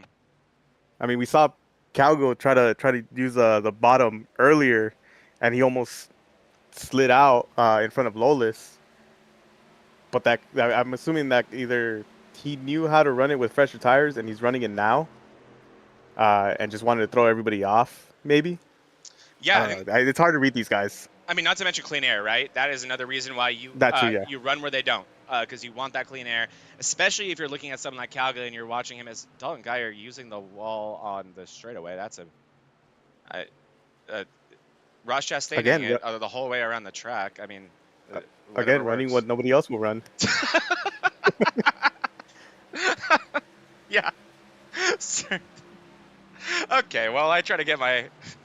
Okay, that's going to make me laugh for a while. Let's crank it up for a couple of laps. What do you say, Johnny? Let's crank it up.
All right, Johnny, we are back now that I was able to get all my laughs out. Josh, you are. I thought I got a break from me and Gene a couple times a week and could spend not the entire broadcast trying to keep my act together, but nope. Give you a couple weeks in the booth by yourself or with a Hilltop Bullet, and you become just as hilarious. So thanks for that, buddy. You know what? Working with him on Sundays, Yeah, it's contagious. Something rubs off. I'd like to think I've gotten funnier, but I think I've just gotten more obnoxious. As Panzarella has caught his next competitor, and this is an interesting one, Delgado, because this guy shares the same last name as the driver he is racing against for the championship, and that's because they're brothers. Even closer than Geyer and Panzarella are Cowgill and Cowgill. So you know Patrick yelling, or at least he should be, in his brother's ear, don't make this easy, don't make this easy. I'm pretty sure that message is being sent on both those Oh, channels. he tries the Geyer line of the wall. Not working out quite as well as it worked for Geyer there for Chris Cowgill. That must be something to the way you got to hit the wall. I think it's something with those blinks. Yeah, the You blinks gotta time must up help. those blinks. The cheating and the blinks are definitely a big part of what makes them fast. I agree with you. So there it is. Oh, surprise, surprise, Johnny. Not making it easy as Chris. You see Panzarella try to use the inside. Cowgill going to wrap the top, get himself a little bit of line, force Panzarella to the outside. Looks like Panzarella's been finding his speed on the inside, and that is another really good mode of defense here at Homestead, Johnny. It just forced the guy to the line that you've been seeing him not run, right? If he likes the top, let's force him to the bottom. And that's what Panzarella did. Took the top away from Cowgill. I can't tell you how many times I've been on the receiving end of that, and I just, you know what? How about you just go? Exactly. Like we were just saying, run where they aren't. But if you're the driver in front of them, run where your competitor is, right? Mirror drive them. If they're going to take the inside, cool, I'll take the inside too. You're not getting any clean air, and you're not getting the line you want. It looks like Panzarella trying that right there. Cowgill, again, slightly fresher tires. Panzarella really just doing everything he can to hold on to that position. This is still not a championship winning position for Panzarella. Patrick Cowgill would still be the champion, and he has racked up the most laps led in this race. That cannot be taken away from him. Every bonus point available, unless someone is able to put down a faster lap than Cowgill has so far, which is possible, I should say, Juan. Johnny, the sun has gone down. So these trucks should be faster once they put those fresh tires on. But what you do need is clear track in front of you, right? They're going to be all around trucks on different strategies on older tires. You need that clear track in front of you. But if someone is able to put down a faster lap than Patrick has, he has maxed out the bonus points here today. Yeah, I mean, we talked about it earlier. We said that Panzarella needed to finish at least 7th, and it looks like he's getting there. Lolis did complete a pass on Fox, and that's putting only a second difference between him, Panzarella, and Fox? It is. Good. Yep, there it is on screen right there as he works around the lap car of Finnegan. Finnegan currently 3 laps down. We saw that incident that brought out this most recent caution, so Finnegan recovering from that. But yeah, you are very right. Actually, Finnegan not recovering from these 3 laps down because he already pit. Look at the speed. That's 78 on those fresh tires. But you are right, Johnny. That is what Panzarella needs to do. He needs to get to Fox.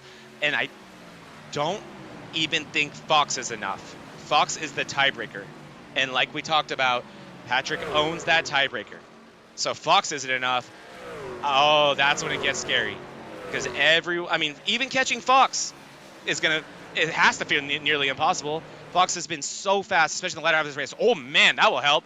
Hillman gets in the back of Zab on corner entry there. Sketchy moment there between the 08 and the 11. Yeah, I wonder how much it took on Zell for Panzarella to pay off someone to do that. It's not cheap. I'm assuming it's not cheap. I mean, but also Panzarella, a big part of what makes this league run, and they had to give all these guys 6 sets of Goodyears each driver. Can't even do that math. I don't know what 15 times 6 times 4 is. That's a lot of tires. It's a lot of tires. Oh man, I told myself 90. I wouldn't do that today. Fox in the pits, Panzarella in the pits, Lolis in the pits. Here we go, Johnny. Matthews as well. What, lap 131? Correct. We are in lap so then 131. More than enough fuel a pretty to safe be able amount. to get there, but are the tires going to be able to handle it too? Not surprising to see Sanchez and Panzarella bite so early again on a disadvantageous tire strategy, wanting to get those off their truck as soon as possible. I think probably consider themselves lucky to even be able to go this far. Patrick Cowgill, there he is, bringing it down in the pits, just beyond the pit crew members of the DDIRL crew as they send off that 12 driver. But here comes Cowgill, and he's been consistent about this. And look who is right on the tail of the 31. Ibarra going to follow Cowgill into the pits for what should be the last pit stop. If we get a caution from here on out, Johnny, I think you've got to. These guys still all have sets of tires available to them that are paid for, like we said, with DDIRL. So that would have to be taken advantage. But if we stay green, this is it. And here we go. Yeah, and it looks like Dalton Geyer came down too. Yeah, Geyer. Geyer and Hillman. And Hillman, yep. Good shout there. Geyer, like we talked about with that caution brought out by Finnegan, Geyer had that really advantageous stretch. I honestly think if that thing stays green, I think Dalton Geyer was in position to easily win this race.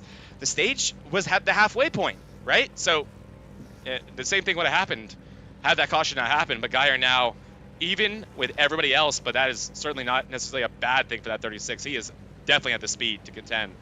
And Hillman, last-ditch effort here, last chance to win that DDIRL Championship. Yeah, Hillman's been. I feel like we can tell how great a driver is driving by how much we talk about them on the broadcast. Yeah, he's been kind of like a silent killer. Like he's been up there, just we haven't seen much. I agree, and now here we go, and look who's leading this race and getting ready to bring in for his last pit stop, but getting a lap led along the way, Mark Zab. And let's just talk a little bit more about the season that Zab had. Like we said, he's one of the best of the rest championship contenders, but going into this year, we expected him to be a championship, a chase contender, a race winner, and he showed that speed, just didn't have the luck, but still a good season though, right, Johnny? Yeah, I mean, there were points given out. Oh, he missed his box. He missed his box. Sorry, continue. So there were points given out for perfect attendance. Sadly, he did not get those points. So he had 13 starts compared to the 16 race schedule that we have. And he's been averaging, from what I'm seeing, he's starting in 11th, averaging at about 12th when he finishes. But for his top 10s, he's had 5 top 10s this season. Wow. If you had asked me how many he had this year out of 13 races, or how many races? 13? 16. Or how many did he showed up for 16? Oh, 13. 13, okay. He had 13 races. My guess would be 8 to 10. That's the type of speed we've seen at 11 in terms of how many top 10s I'd assume he had. Look at those cold tires. Look how loose Zab is. Nice save. Yeah, okay, so going back to Zab, yeah, 13 starts, he's had 5 top 10s, but I mean, he's had a lot of bad luck, too, in races. Mm-hmm. So I'm looking here. I'm not looking here? I'm looking here. I'm not looking here? I mean, our stat website can be difficult. Okay. It's I can't read. I can math, but I can't read. You only have one. He's had 58 incidents. What does that average out to a race? Well, that'd be a great question if my sim racer hubs wasn't acting up. 13, 58. My guess is around 5 or 6. I'd be so proud of my mouth if I'm right about that. 4.46. I'll take it. I'll take it. It's close enough. That's actually not bad because you look at the way that iRacing incidents work, and a 4x average could essentially be computed. I mean, tell me if you agree with this, Johnny, as one incident, right? Because how often is one incident a 4x? Yeah. The one that I hate the most is the ARCA one. Mm-hmm. That one. So one tap here, for example, like with the pit incident between Delgago and Hillman. Mm-hmm. That was a 2x. In ARCA, that's a 4x. So double the points for one touch. That sounds like ARCA to me, and that's a great way to plug what we're about to be doing here. The ARCA series will be launching in just a couple weeks. October 27th, green flag will drop for the first preseason race here in the DDIRL. This first truck series may be ending, but we are not stopping here in the DDIRL. We'll be getting things going, like I said, on October 27th. We'll be going ARCA racing on Mondays at 8:30 p.m. Eastern, so 5:30 Pacific if you're a California boy like me and Johnny over here. But what is so exciting about this league, Johnny, is that it's going to be kind of a sister, a feeder league to the MRL Premier Cup Series, and that is what you find here on VRN I have to do 8 plus 3 now, so that's 11 p.m.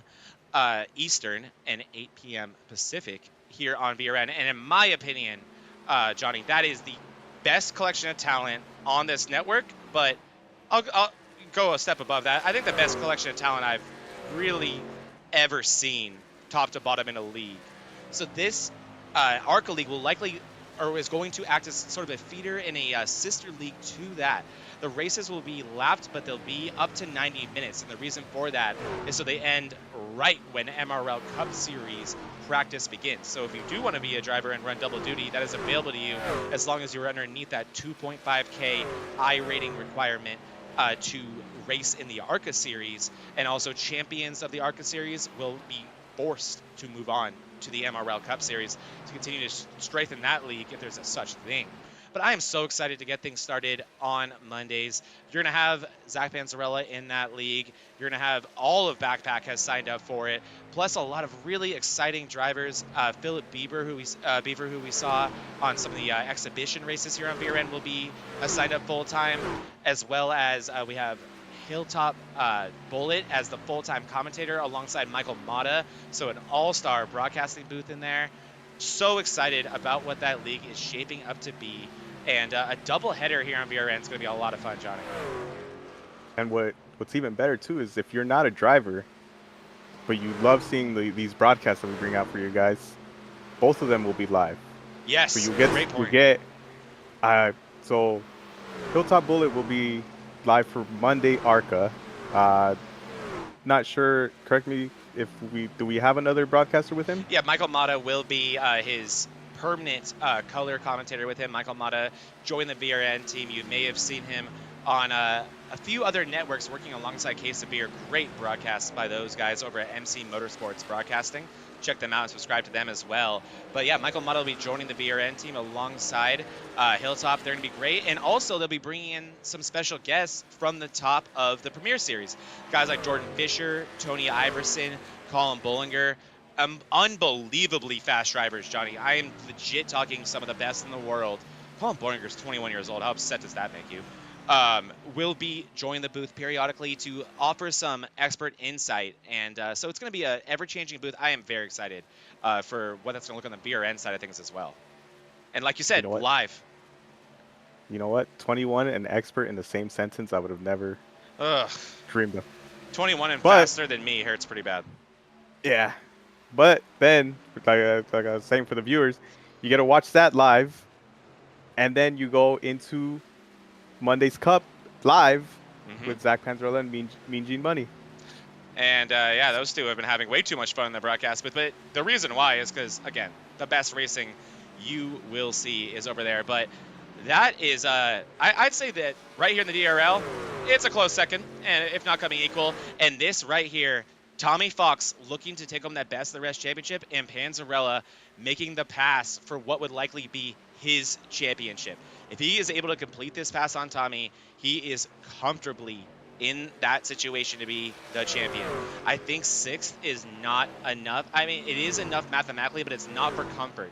You have Hillman and Sanchez gaining time on them, and Zab hitting quite a few laps after Panzarella did and putting down way faster laps. And don't forget, Johnny, what team is Mark Zab on? Mark Zab, he is on team SimWorld Motorsports alongside with Christopher Cowgill and Patrick Cowgill. Which is essentially just Team Cowgill today. And here it is.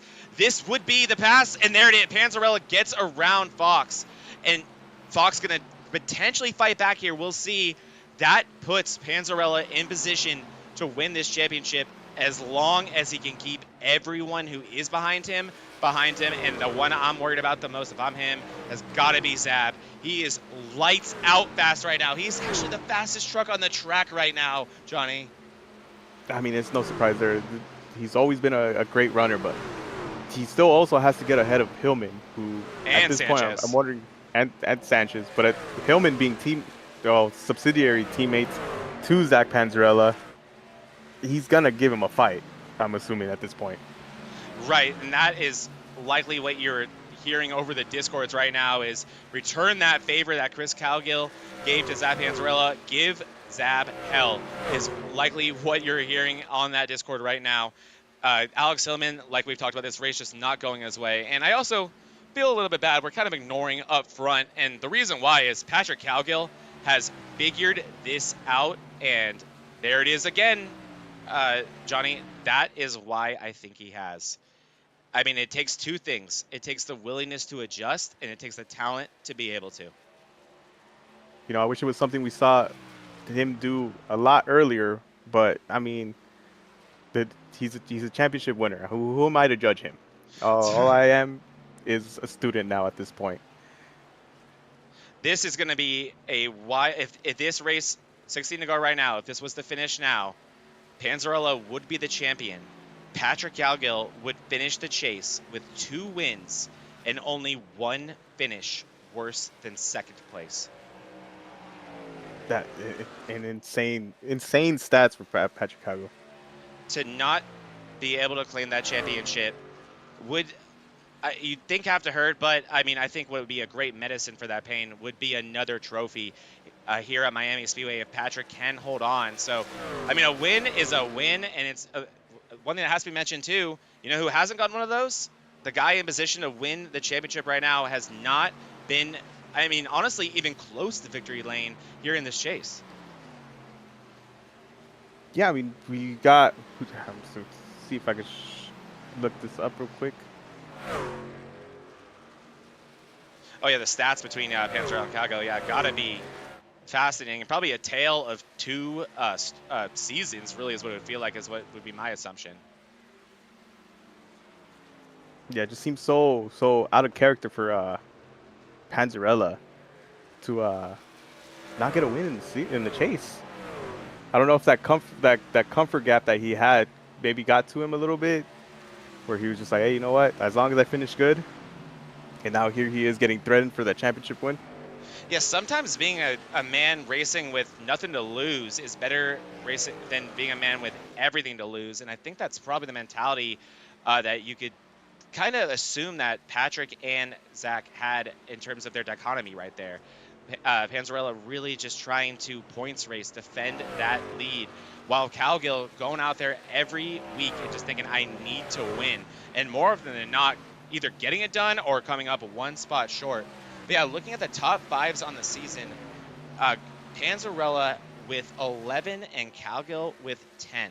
And then in the top 10s, Panzarella with 14 and Cowgill with 12. 1 extra race raced by Panzarella. Granted, there was a drop race, I should say, in this league, so you can kind of even that out as you saw Panzarella completely yeet himself into the wall at Chicago and cost himself a finish there. But the consistency through the regular season is really what's told the story. Patrick Cowgill, if you look at the regular season, you just see a lot of sub-10th place finishes, days gone wrong for him. Whereas Panzarella has only had a handful of races. He's only had 1 race outside the top 10, Johnny. And he wrecked it.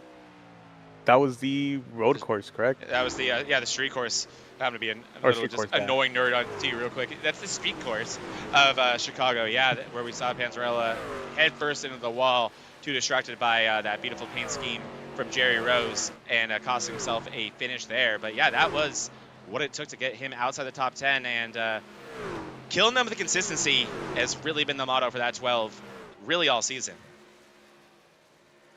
Yeah, I feel like the consistency has been for a lot of drivers. I mean, Tommy Fox and Juan Delgago, I'm going to go back to them. Mm-hmm. Tommy Fox is a fast driver, knows how to adjust, he always runs in the top, and he's had a few bad luck races to where Delgado took the lead over him. But Delgado's been consistent. He's been able to run a clean race, stay where he's at, take all the notes he's getting from his team to be able to run where he runs. Yeah, it really has been fascinating to watch Fox and Delgado go at it all season. Right now, we predicted this, and here it is happening right in front of us. Zab going to look to complete this pass on Fox, and next up for him would be Panzarella. That, with 9 to go, if Zab can get to Panzarella, it's all to play for, Johnny. If he wants to really do his teammate a solid, if he catches him, maybe get a little bit loose underneath him. But what do you know? Who knows, right? All it's going to take, if Zab can get to Panzarella, if he can cost him one more position, the championship will be Cowgill's. This is not over by any means yet. No, I mean, and Panzarella needs to keep a cool, level head too. You know, he has to stay focused. Can't really, like we said earlier, his only opponent right now is Cowgill. That's who he should be focusing on. Should not let Zap get into his head. I think he also got a little bit fortuitous right there with Tommy Fox, also racing for a championship, but definitely more points racing, as he's going to looks like not going to give Hillman too much of a fight here as he tries to work the bottom, Hillman working the top. But Tommy Fox, he knows where Delgado is. He's a lap down. All Fox has to do is bring that 57 home on the lead lap, right? And he can call himself the first ever DDIRL Best of the Rest champion. So he is points racing a lot more than Panzarella is. Panzarella is desperate for positions and desperate to keep that 11 behind him. I mean, he has had all season to learn these teams. He knows what team that 11 of Zab is. He does not want him anywhere near him. Patrick Cowgill was losing that lead to Ibarra, and I apologize for not going to that because I did see it. Ibarra had really cut it down. He cut down to 0.6 of a second, Johnny, but it looks like maybe Patrick, again, learning, knew how to react to that, maybe was saving some stuff, and in the past handful of laps, Cowgill has either plateaued it or pulled away from Ibarra, and he only has to do it for 5 more laps this time around. And man, it's a funny thing to say, but what a helpless feeling this has got to be from the lead. Oh yeah, I mean, the great thing is that he was able to just go to the bottom. Oh, sorry, not back to the bottom, but go to the bottom. And I mean, the reason we didn't really cover much is because now that he's running, I guess you could say an optimal line, he's not letting anybody really get by him now. Or catch him. Look at how just dialed in that 31 is. Look at how gorgeous that line is. Absolutely perfect. And yeah, let's go back to our best of the rest real quick and do a little bit while we still can. 4 laps to go in this season. I might start crying here. Not going to lie, Johnny. I'm so sad this is ending. But it is, I believe, 1 top 5 and 1 top 10 for both Delgado and Fox. Oh, no, I am so wrong about that. I apologize sincerely to both drivers. 1 top 5 for both Delgado and Fox, but 6 top 10s and 9 top 10s for Fox. I'm sorry, 6 top 10s for Delgado and 9 for Fox. Fox just such a staple of consistency, and that's why he is 3 laps away from being a best of the rest champion. So much going on right now. With these 165 laps, I thought we'd have more time to go through the field and really give everybody their flowers, but this has been exhilarating and fascinating in terms of strategy. 165 laps, only 3 laps to go in the inaugural season. Patrick Cowgill currently cruising to his 2nd win of the season and 2nd win of the chase. But the story right now, I believe, is Panzarella trying to hold off Zab. He is under a 2nd advantage on Zab right now, but only needs to hold on for 3 more laps until he can call himself a DDIRL Truck Series champion and a 3-time champion between MRL, PRL, and this league here. 2 to go. Johnny, man, I'm sad. Yeah, I mean, this has been such a fun league to be a part of, fun league to be able to come broadcast. It's surprising how quick it went by. It really is. I mean, it flew by week 16 and really week 19 if you want to include the exhibition races. And here it is. This is the last lap of the DDIRL Truck Series season. First ever, Patrick Cowgill. He is leading this race. He's looking for his 2nd win on the season and in the chase. But it's going to be Panzarella if he can hold on to that 5th place. That will be the champion. But Patrick Cowgill looking to collect another trophy. Ibarra 0.6 seconds back, not enough to do anything through 3 and 4. And to wrap up the last season, it's going to be enough for the checkered flag and the trophy for this one. Patrick Cowgill wins at Homestead, Ibarra second. Lullis is going to cross the line in third. Dalton Geyer fourth, and Zach Panzarella fifth place is going to be enough. He is the DDIRL Truck Series champion, and Tommy Fox crosses the line in 8th place, and that's enough for him to finish in front of Delgado. He is the best of the rest champion. What a season. What a way to conclude it. It came down to the final lap. Unbelievable stuff, Johnny. Such great racing. I mean, even I know most people watch races for the cautions, but just all this clean racing has just been amazing to watch. People on their different strategies. Everybody just kind of learning from each other too. It's a great way to end it. It really is, and it's amazing that it came down to the final lap. It really did. The differential, Johnny, is 4 points.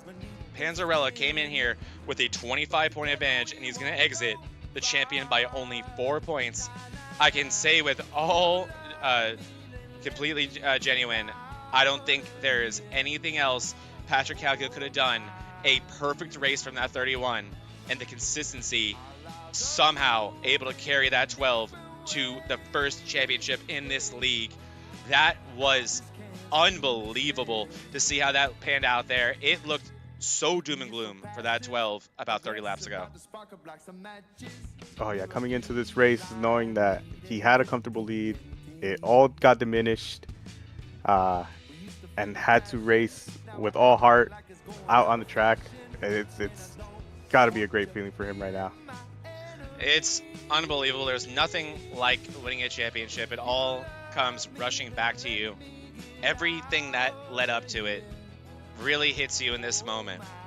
Everything, these seasons, like we just said, they fly by. But when you really think about everything that you've been through to get to this point, it's inexplicable how difficult it is, how much luck comes with these championships. And I cannot wait to see who is able to do it next year. I mean, let's be honest as well, Johnny. If Cody Gibson doesn't get a different work schedule, this could be a totally different conversation right now. Oh yeah, it's a blessing in disguise for Panzarella. I mean, it sucks for Cody Gibson. He gave it his all too, was just dominating those races. At a certain point, I feel like people were getting tired of hearing Cody Gibson out in the front. But I mean, still, there's nothing to take away from him, nothing to take away from Panzarella. Both great drivers. We both know both of them are top in their leagues. It's just, I mean, what else can we say? I totally agree. I'm really genuinely at a loss for words. As one of the admins for the league, the biggest thing I want to do right now is thank every driver who raced this season. This was a massive undertaking. Johnny, you're a huge part of DDI, especially on the car show side of things. Daily Drivers Inc. has really kind of become a two-sided company, right? Like, a company with two different identities. One of those being a car event, car show company. They've done car shows in Texas, California, Arizona, and Nevada. And really what it seemed like that company was going to be, but Dalton Geyer bringing Panzarella into the world of iRacing. And years later, after championships, team championships, so many leagues ran between all the drivers on that team. The time came to discuss making a league and creating the Daily Drivers Inc. Racing League. And I can tell you, when it became an idea, and even when we launched it, Johnny, it just felt like, yeah, we'll see, right? Almost like one of those things that you're waiting to fail, right? You're waiting for that moment where you're like, oh, well, we tried. Yeah. And here we are, 19 races in, still with great fields, unbelievable drivers, expanding to another league on Monday as an ARCA, and crowning our first champion. I can say with a all sincerity, you couldn't have convinced me in a million years this is where we would have been 19 weeks ago. So I just cannot thank the drivers enough. I can't thank you, Johnny, for just doing such an incredible job in the booth, whether it's the replays or as a color commentator. You've just been amazing. And then also Hilltop Bullet, one of our new primary commentators, is going to be the voice of Mondays. Cannot thank him enough for stepping in. He just wasn't good enough at math to help us out here today, so we had to take over. Dalton Geyer, the guy who really set up all the sessions for these races, set up all these transition races, excuse me, and all the nitty gritty of what goes into iRacing. And it's not easy, Johnny. I'm not capable of doing it, which is why we had someone far smarter than me do it. Cannot thank Geyer enough for that. He also helped build the schedule and has already built the Season 2 schedule for DDIRL, which will be getting going in early February. This truck series will. A longer season, hopefully more drivers. Cannot wait for that. But thank you so much to Dalton Geyer. Thank you to Patrick Cowgill. He's the one who was on the sim racing app side of things. He was the one that gave us all the exciting data, helped us with our math going into these races so we knew the situations. Patrick is the guy who really makes this league feel just as high stakes important as any other IRL real league in the world, or real racing series in the world, hitting us with incredible stats and also doing so much of the dirty work behind the scenes. Hunter Hall for being our lead steward. I know I'm forgetting other people. Steve Fugay for getting this league off the ground and setting up our Discord. Trying not to get emotional right now, but it really is just such an incredible thing. And when I start to have a hard time not getting emotional, it's just because when you really talk out loud about all the people that took time out of their day, took time out of their week, whether it was to be on the track and help make this league successful, or to do the work behind the scenes and help things run smoothly and give us the experience that we all had, it means the world.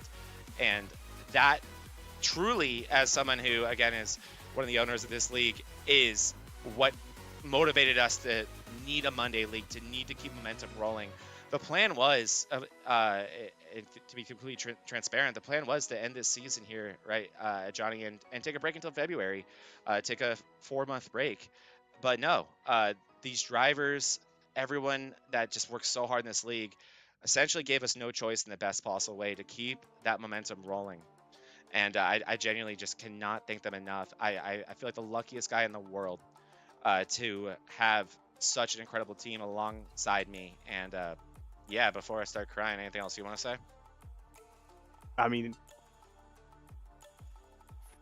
if you would have told me a year ago that I'd be owning a PC, racing race cars, you know, instead of pretending to build one, and then broadcasting it on YouTube, I would have laughed, would have said consoles are better, and would have left the story there. But to be able to get the opportunity to be invited into this, to get the honor to be able to broadcast these, I mean, you know, it was nerve-wracking at first. Apologize if you guys couldn't even see those broadcasts because of me, but I feel like my flow is getting there.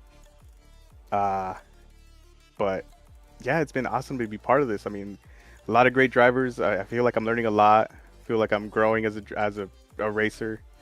I mean, and it's all thanks to you. I mean, I wouldn't have done this if you didn't convince me on a 2-hour drive to buy a PC. Hey, when we weren't even talking about iRacing, we were talking about VR games. Yeah, and it kind of is a chain reaction too, because I can't tell you how long Dalton Geyer was trying to convince me to. Oh yeah, I guess we just gave it away. It was me. It was me all along, Vince. But yeah, Zach Panzarella, Juan Delgago here. I think everyone knows that. But yeah, it was Dalton who convinced me after probably at least a year of trying to give this platform a try. And yeah, I was the same as you. I was just like, screw that. I have my console games, right? I have NASCAR Heat, and I have F1, and I'm chilling. And I do remember saying this when I won my PRL championship a few years ago, and that when I was really not able to contain my emotions, so in between crying extremely hard. My dream as a child was to be a race car driver. That's all I ever wanted to do. And I always thought I had something. I thought I had that special quality that you need to be a good race car driver. And at 34 years old, in real life, it's going to be tough unless I want to go over to Bowman Gray and be one of those guys. But it's this is genuinely, man, this is just as good. I mean, it's inexplicable what iRacing has done for me, and it all comes from leagues. It sure as hell ain't official racing. I'll tell you that much. It's these leagues that have just really changed my life, and what I went to school for, believe it or not, wasn't math. It was to be a broadcaster. That was as I got older, my next dream became to be a broadcaster for racing, and this is that. This is every bit as good as I ever imagined. I'm truly living the dream, and I'm living the dream because of everybody here and because of everyone who makes these leagues possible. Everyone here in BRN, please subscribe. Please keep the momentum rolling on this network, because that is also such a big thing of what's been able to allow us to push forward BRL, MRL, and what's made the DDIRL possible. I can tell you guys with complete confidence that this league does not exist if BRN doesn't exist. So really, please subscribe to this network. Get us closer to 1,000 subscribers. That is the number that we need. And I just, yeah, it's just unbelievable. Truly, like I just said, living the dream here.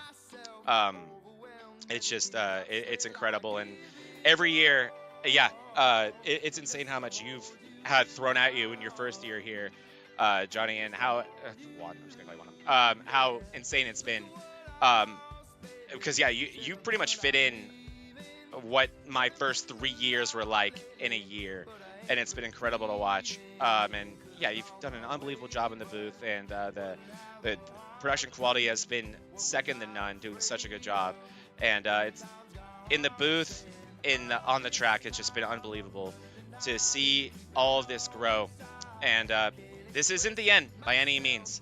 Like it says on screen right here, October 27th, we'll be back here on BRN at the DDIRL, the brand new series.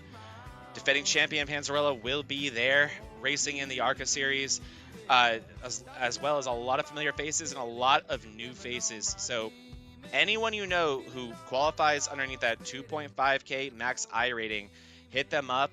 This is going to be a fun season. It's a quick one too. 10 races, and then we are done. So no playoffs, just a Winston Cup, kind of modified points format, because back in the Winston Cup days, Juan, they didn't have stage points. So kind of a nice little hybrid. And there is the schedule. Mostly short tracks, which if you know anything about this new ARCA car, is unbelievable on short tracks. So just unbelievably excited for that. Check out that Discord right there, but if you don't feel like typing in all those numbers, and if it doesn't work like Discord, links always seem to not, reach out to anyone involved in this league. That could be Juan Delgago, Zach Panzarella, Dalton Geyer, Alex Hillman, Patrick Cowgill, Mean Gene Money, Jerry Rose, Kevin Kyle. The list goes on and on. John Beverly, Tony Iverson, any of those guys can get you invited to this league, and we'd love to have all of you. It's going to be a lot of fun, and it's going to be a long 2 weeks, but luckily I'll have a championship trophy to distract me from that. And as I can say too, it feels weird to be the admin and the champion, but I can't explain what that one meant to me. I can't explain what that felt like, and damn one, I can't explain how freaking difficult that was. With 30 to go in that race, I was like, well, there it is. Good for Patrick, he deserves it. And I genuinely crossed the start-finish line, not knowing if I was a champion or not. Yeah, broke down in tears when I found out I was by only 4 points.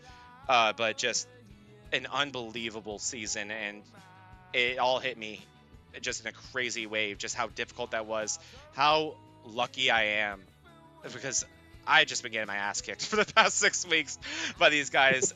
They've just been so good, and thank God I had a good beginning of the season, because yeah, if we had reset like most other leagues do, yeah, it probably would have been a different story. Definitely would have been a different story there. So just so grateful, so proud, and just, I mean, got to enjoy it while I can, right? Because I wasn't anywhere close to victory lane all chase.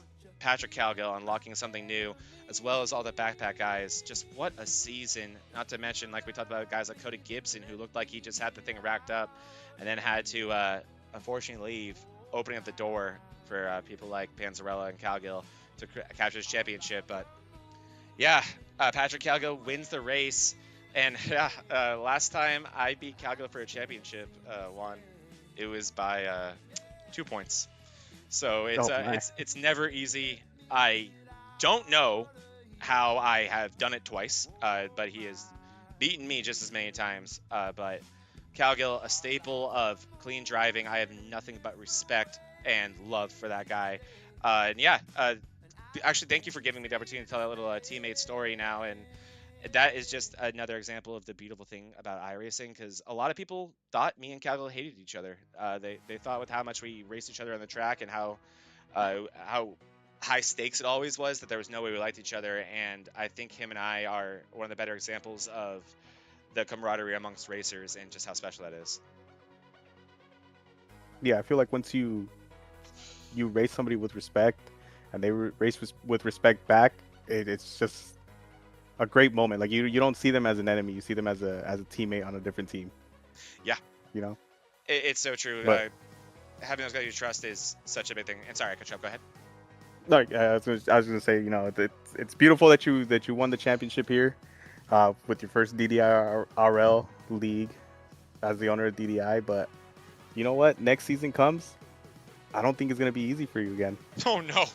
I'm gonna practice so much for the next 2 weeks. With the quality of these drivers, I'm willing to bet my money right now we have a different winner next season. Oh, I wholeheartedly agree, my friend. I was very thankful for the point system in this league going into the chase, looking at it and just thinking, okay, just don't suck. But hey, I still found a way to do that. So yeah, oh boy, by the skin of my teeth, my friend. And then I apologize for this one, but we got to talk about Tommy Fox too.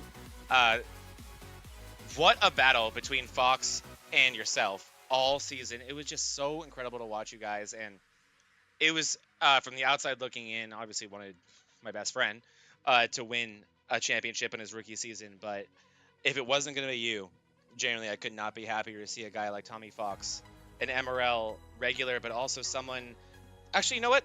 The only one who, from MRL, who full-time came over to this league, took a chance on it, and stayed committed to it, and he got the fruits of his labor for that. I could not be more proud of him, and I could not be just happier for someone like him to get a trophy that he very, very much deserves. Because like we talked about, I mean, again, we can go back to when I was running in 10th place there, and Tommy Fox is 4 spots in front of me, and I'm looking in front of me, and I see Hillman, and I see Zab, and I see Danny Sanchez and Lolis, and I'm just thinking, oh my gosh, it's over. There's no way I'm passing these guys. There's no way I have it to pass these guys. I needed that track position. I couldn't lose that. And that just goes to show that winning the best of the rest, it's, in my opinion, just as difficult as winning this championship here. If Tommy Fox was in the chase, he would have been out there with us competing for that championship. It's just so much of a level playing field here in DDIRL. The parity is insane, and that bubble of parity just got tighter and tighter and tighter as the season went on, to where by the time we got to the chase, it felt like if there were 15 guys who showed up, 15 could win. 100% agree with you. I mean, I raced him. I wholeheartedly knew I was not gonna beat that championship. I like being able to say like, hey, me and him, you know, it could be any of us. But realistically, I called it from the beginning of the chase series that my money was on Tommy Fox. He's a great driver. The only times I had the advantage on him were the times he had the bad luck, and you know, there went that Zell joke. You know, hey, someone want to give him a tap for $20? Yeah, my bank account ran dry today. Yeah, but there's, you know, he obviously he deserved it, 100%. Great driver. We were magnets to each other the whole series, and he always raced with respect. No better feeling than losing to him. Yeah, you guys have a really similar competitive relationship that me and Cowgill had years ago, where when I won my championship, the next year Cowgill won the championship, and I finished second to him. And me and Cowgill, that is when Cowgill asked about potentially joining the team. And the thing that we talked about first, one that stuck out to both of us, was we've been racing against each other week in, week out for championships, and oftentimes in championship races, and we've never once touched each other on the track. We've never made contact. And you and Tommy, the same thing. Respectful driving, knowing, or really just giving your direct competition, the guy you're racing for a championship, that respect, and really that is respect towards yourself as well. Saying, I'm not gonna muddy this up. I'm gonna beat you straight up. And both of you guys did that week in and week out, and you should both be so proud about the show that you put on for us. And again, I think if you're gonna tell me I'm not gonna be the champion, I'll tell you one thing: you're gonna be the champion in the best of the rest next year if you end up there, Juan. Because Tommy Fox sure as hell won't be in the best of the rest. He'll be up there in the chase with the rest of us. Man, that guy, so good, and what giant steps forward he took as the season went on. Yeah, honestly, I was kind of getting scared towards the end of the regular season, going, oh no, am I going to be in the chase? And then I was so happy that I wasn't. But then to find out I was in the best of the rest, I was like, oh no. Yeah, wait, who's here? Is Zab here? Is Tommy Fox is here? That's the problem. McGivern actually made the chase. That would have been even more fascinating if McGivern had made the best of the rest. Oh boy. And yeah, I just can't wait for next season. Again, the rough date is February 6th. I believe we're planning on starting this season right around when the NASCAR Cup Series in real life starts. So around Daytona 500 weekend. And I may have just made myself look like an idiot there because it could be weeks after that. But I believe that is when it is when we are planning on starting back up this truck series. And like I said, it's going to be a longer season, a longer chase, and that better come with a bigger roster. We were doing 20 plus earlier on. And one thing also, I just want to hats off to all these drivers. I have been in so many other leagues, and this is one thing that you'll experience in the future, Juan. I've been in so many leagues where as you continue on throughout the season, as you get into the chase especially, you can watch a 20 car field go from 20 to 7, 11 drivers overnight. No one wants to race in the chase. But here, whether it was a best of the rest driver, a newer driver, or just an amazing driver who is just getting those reps in, getting better, racing in the DDIRL, because I really don't think there's a league where you're going to get better as a driver than this one due to all the green flag racing. But just cannot thank all these drivers enough. The fall off was not bad at all. We don't even have to take that big of steps forward next season here in this truck series to just be putting on some of the best shows in all of the planet when it comes to iRacing. So I have all the confidence in the world that that's what we're going to come back with next year. But I think I have talked everyone's ear off enough. Anything else you want to say before we say goodbye for the last time here in the truck series this season, Juan? I guess just end it with congratulations to Zach Panzarella and Tommy Fox. And great Patrick season. And Patrick Cowgill. And Patrick Cowgill. I mean, great racer too. I can't wait to see everybody back next season. I'm coming back with a vengeance, but yes, sir. By next season, forget that I'm Juan Delgago. So, yeah. Yeah, we are. Well, next season, I mean, hopefully we can come at you guys live. Like we said, DDIRL will be coming at you guys live for the ARCA series. So, I mean, that's going to probably it's going to get us a little bit greedy, I think, my friend. I think we're going to want more of that. And hopefully we can come at you guys live next season and not be broadcasting at 3 a.m. Eastern time. Luckily, you and I are California boys, so we're chilling. But yeah, I just cannot wait. Again, there is the VRN schedule, and every league nearly right now one in the nitty gritty. So we'll start with Monday nights, the Monday Mayhem Cup Series, the Premier Cup Series. They are close to their playoffs. Only 3 races to go until they enter their playoffs. The Big Trucking Tuesday Series, they are in their round of 8. There's 1 race to go in the round of 8, and then a championship race. Only 2 weeks left for that BRL Big Trucking Tuesday Series for their season. I believe it is 12. What an iconic series that BRL is. So lucky to have them. DDIRL saying goodbye for Wednesdays until February. So Wednesdays will be an open void here on VRN for now. Luckily, we'll be stacking those Mondays with a doubleheader broadcast in 2 weeks' time. But tomorrow night, check the rebroadcast. Kevin Kyle will be in the booth here on VRN for the Thursday Truck Series. You'll see yours truly, Zach Panzarella, trying to hold on to a chase spot as the defending champion. Yeah, I definitely don't suck lately, Juan. As we are only 2 races away there from that chase starting. And then on the inverse, the Sunday DDIRL, their Premier Cup Series. Unbelievable drivers over there. You can watch Jason Landry and Dave Medina just, oh God, just destroy drivers. And domination. And the nice way, dominate drivers, not destroy, because they're also so clean, which is annoying. But just so good. In the booth there, you're going to have Mean Gene Money, Joseph Volpis, and Johnny Live over here. And I also think you guys are going to be getting some new people over there soon. I think John Beverly might be joining your guys' Sunday booth, and I'll tell you about John Beverly. Not only is he one of the nicest human beings I've ever meet, he has a broadcaster's voice. Juan, like I like to consider myself decent at what I do here in the booth, but I sure as hell don't have a broadcaster's voice. My voice sucks. So, John Beverly, better than me as a broadcaster, and man, he has the coolest voice. Yeah, I don't like looking at pictures of these guys because their voice is so strong. I know. And then it just like for example, Mean Gene, it just such a good broadcasting voice. I imagined him like a game show host. I mean, he's still a beautiful man, but those voices. I mean, it's like Howie Mandel, bald men. Okay. I hope Mean Gene hasn't made it this point in the broadcast. But you're right. Bald dudes are game show hosts all the time. Maybe one day Mean Gene will be asking us deal or no deal and not touching anything with the germs on it. The worst part is I imagined him with a head of hair. Oh, now my mind is just thinking. Don't get mad at me, Mean Gene. I didn't say bald. He should take some lessons from his boy Joe Logano and get some of those hair implants that work so well for Joey. That really is the best part about iRacing too, Juan, is I'm not sure if you noticed, NASCAR drivers bald because of what helmets do to them. So, hey, that's another great thing about iRacing. You don't go bald unless you're Michi. Okay, we're done.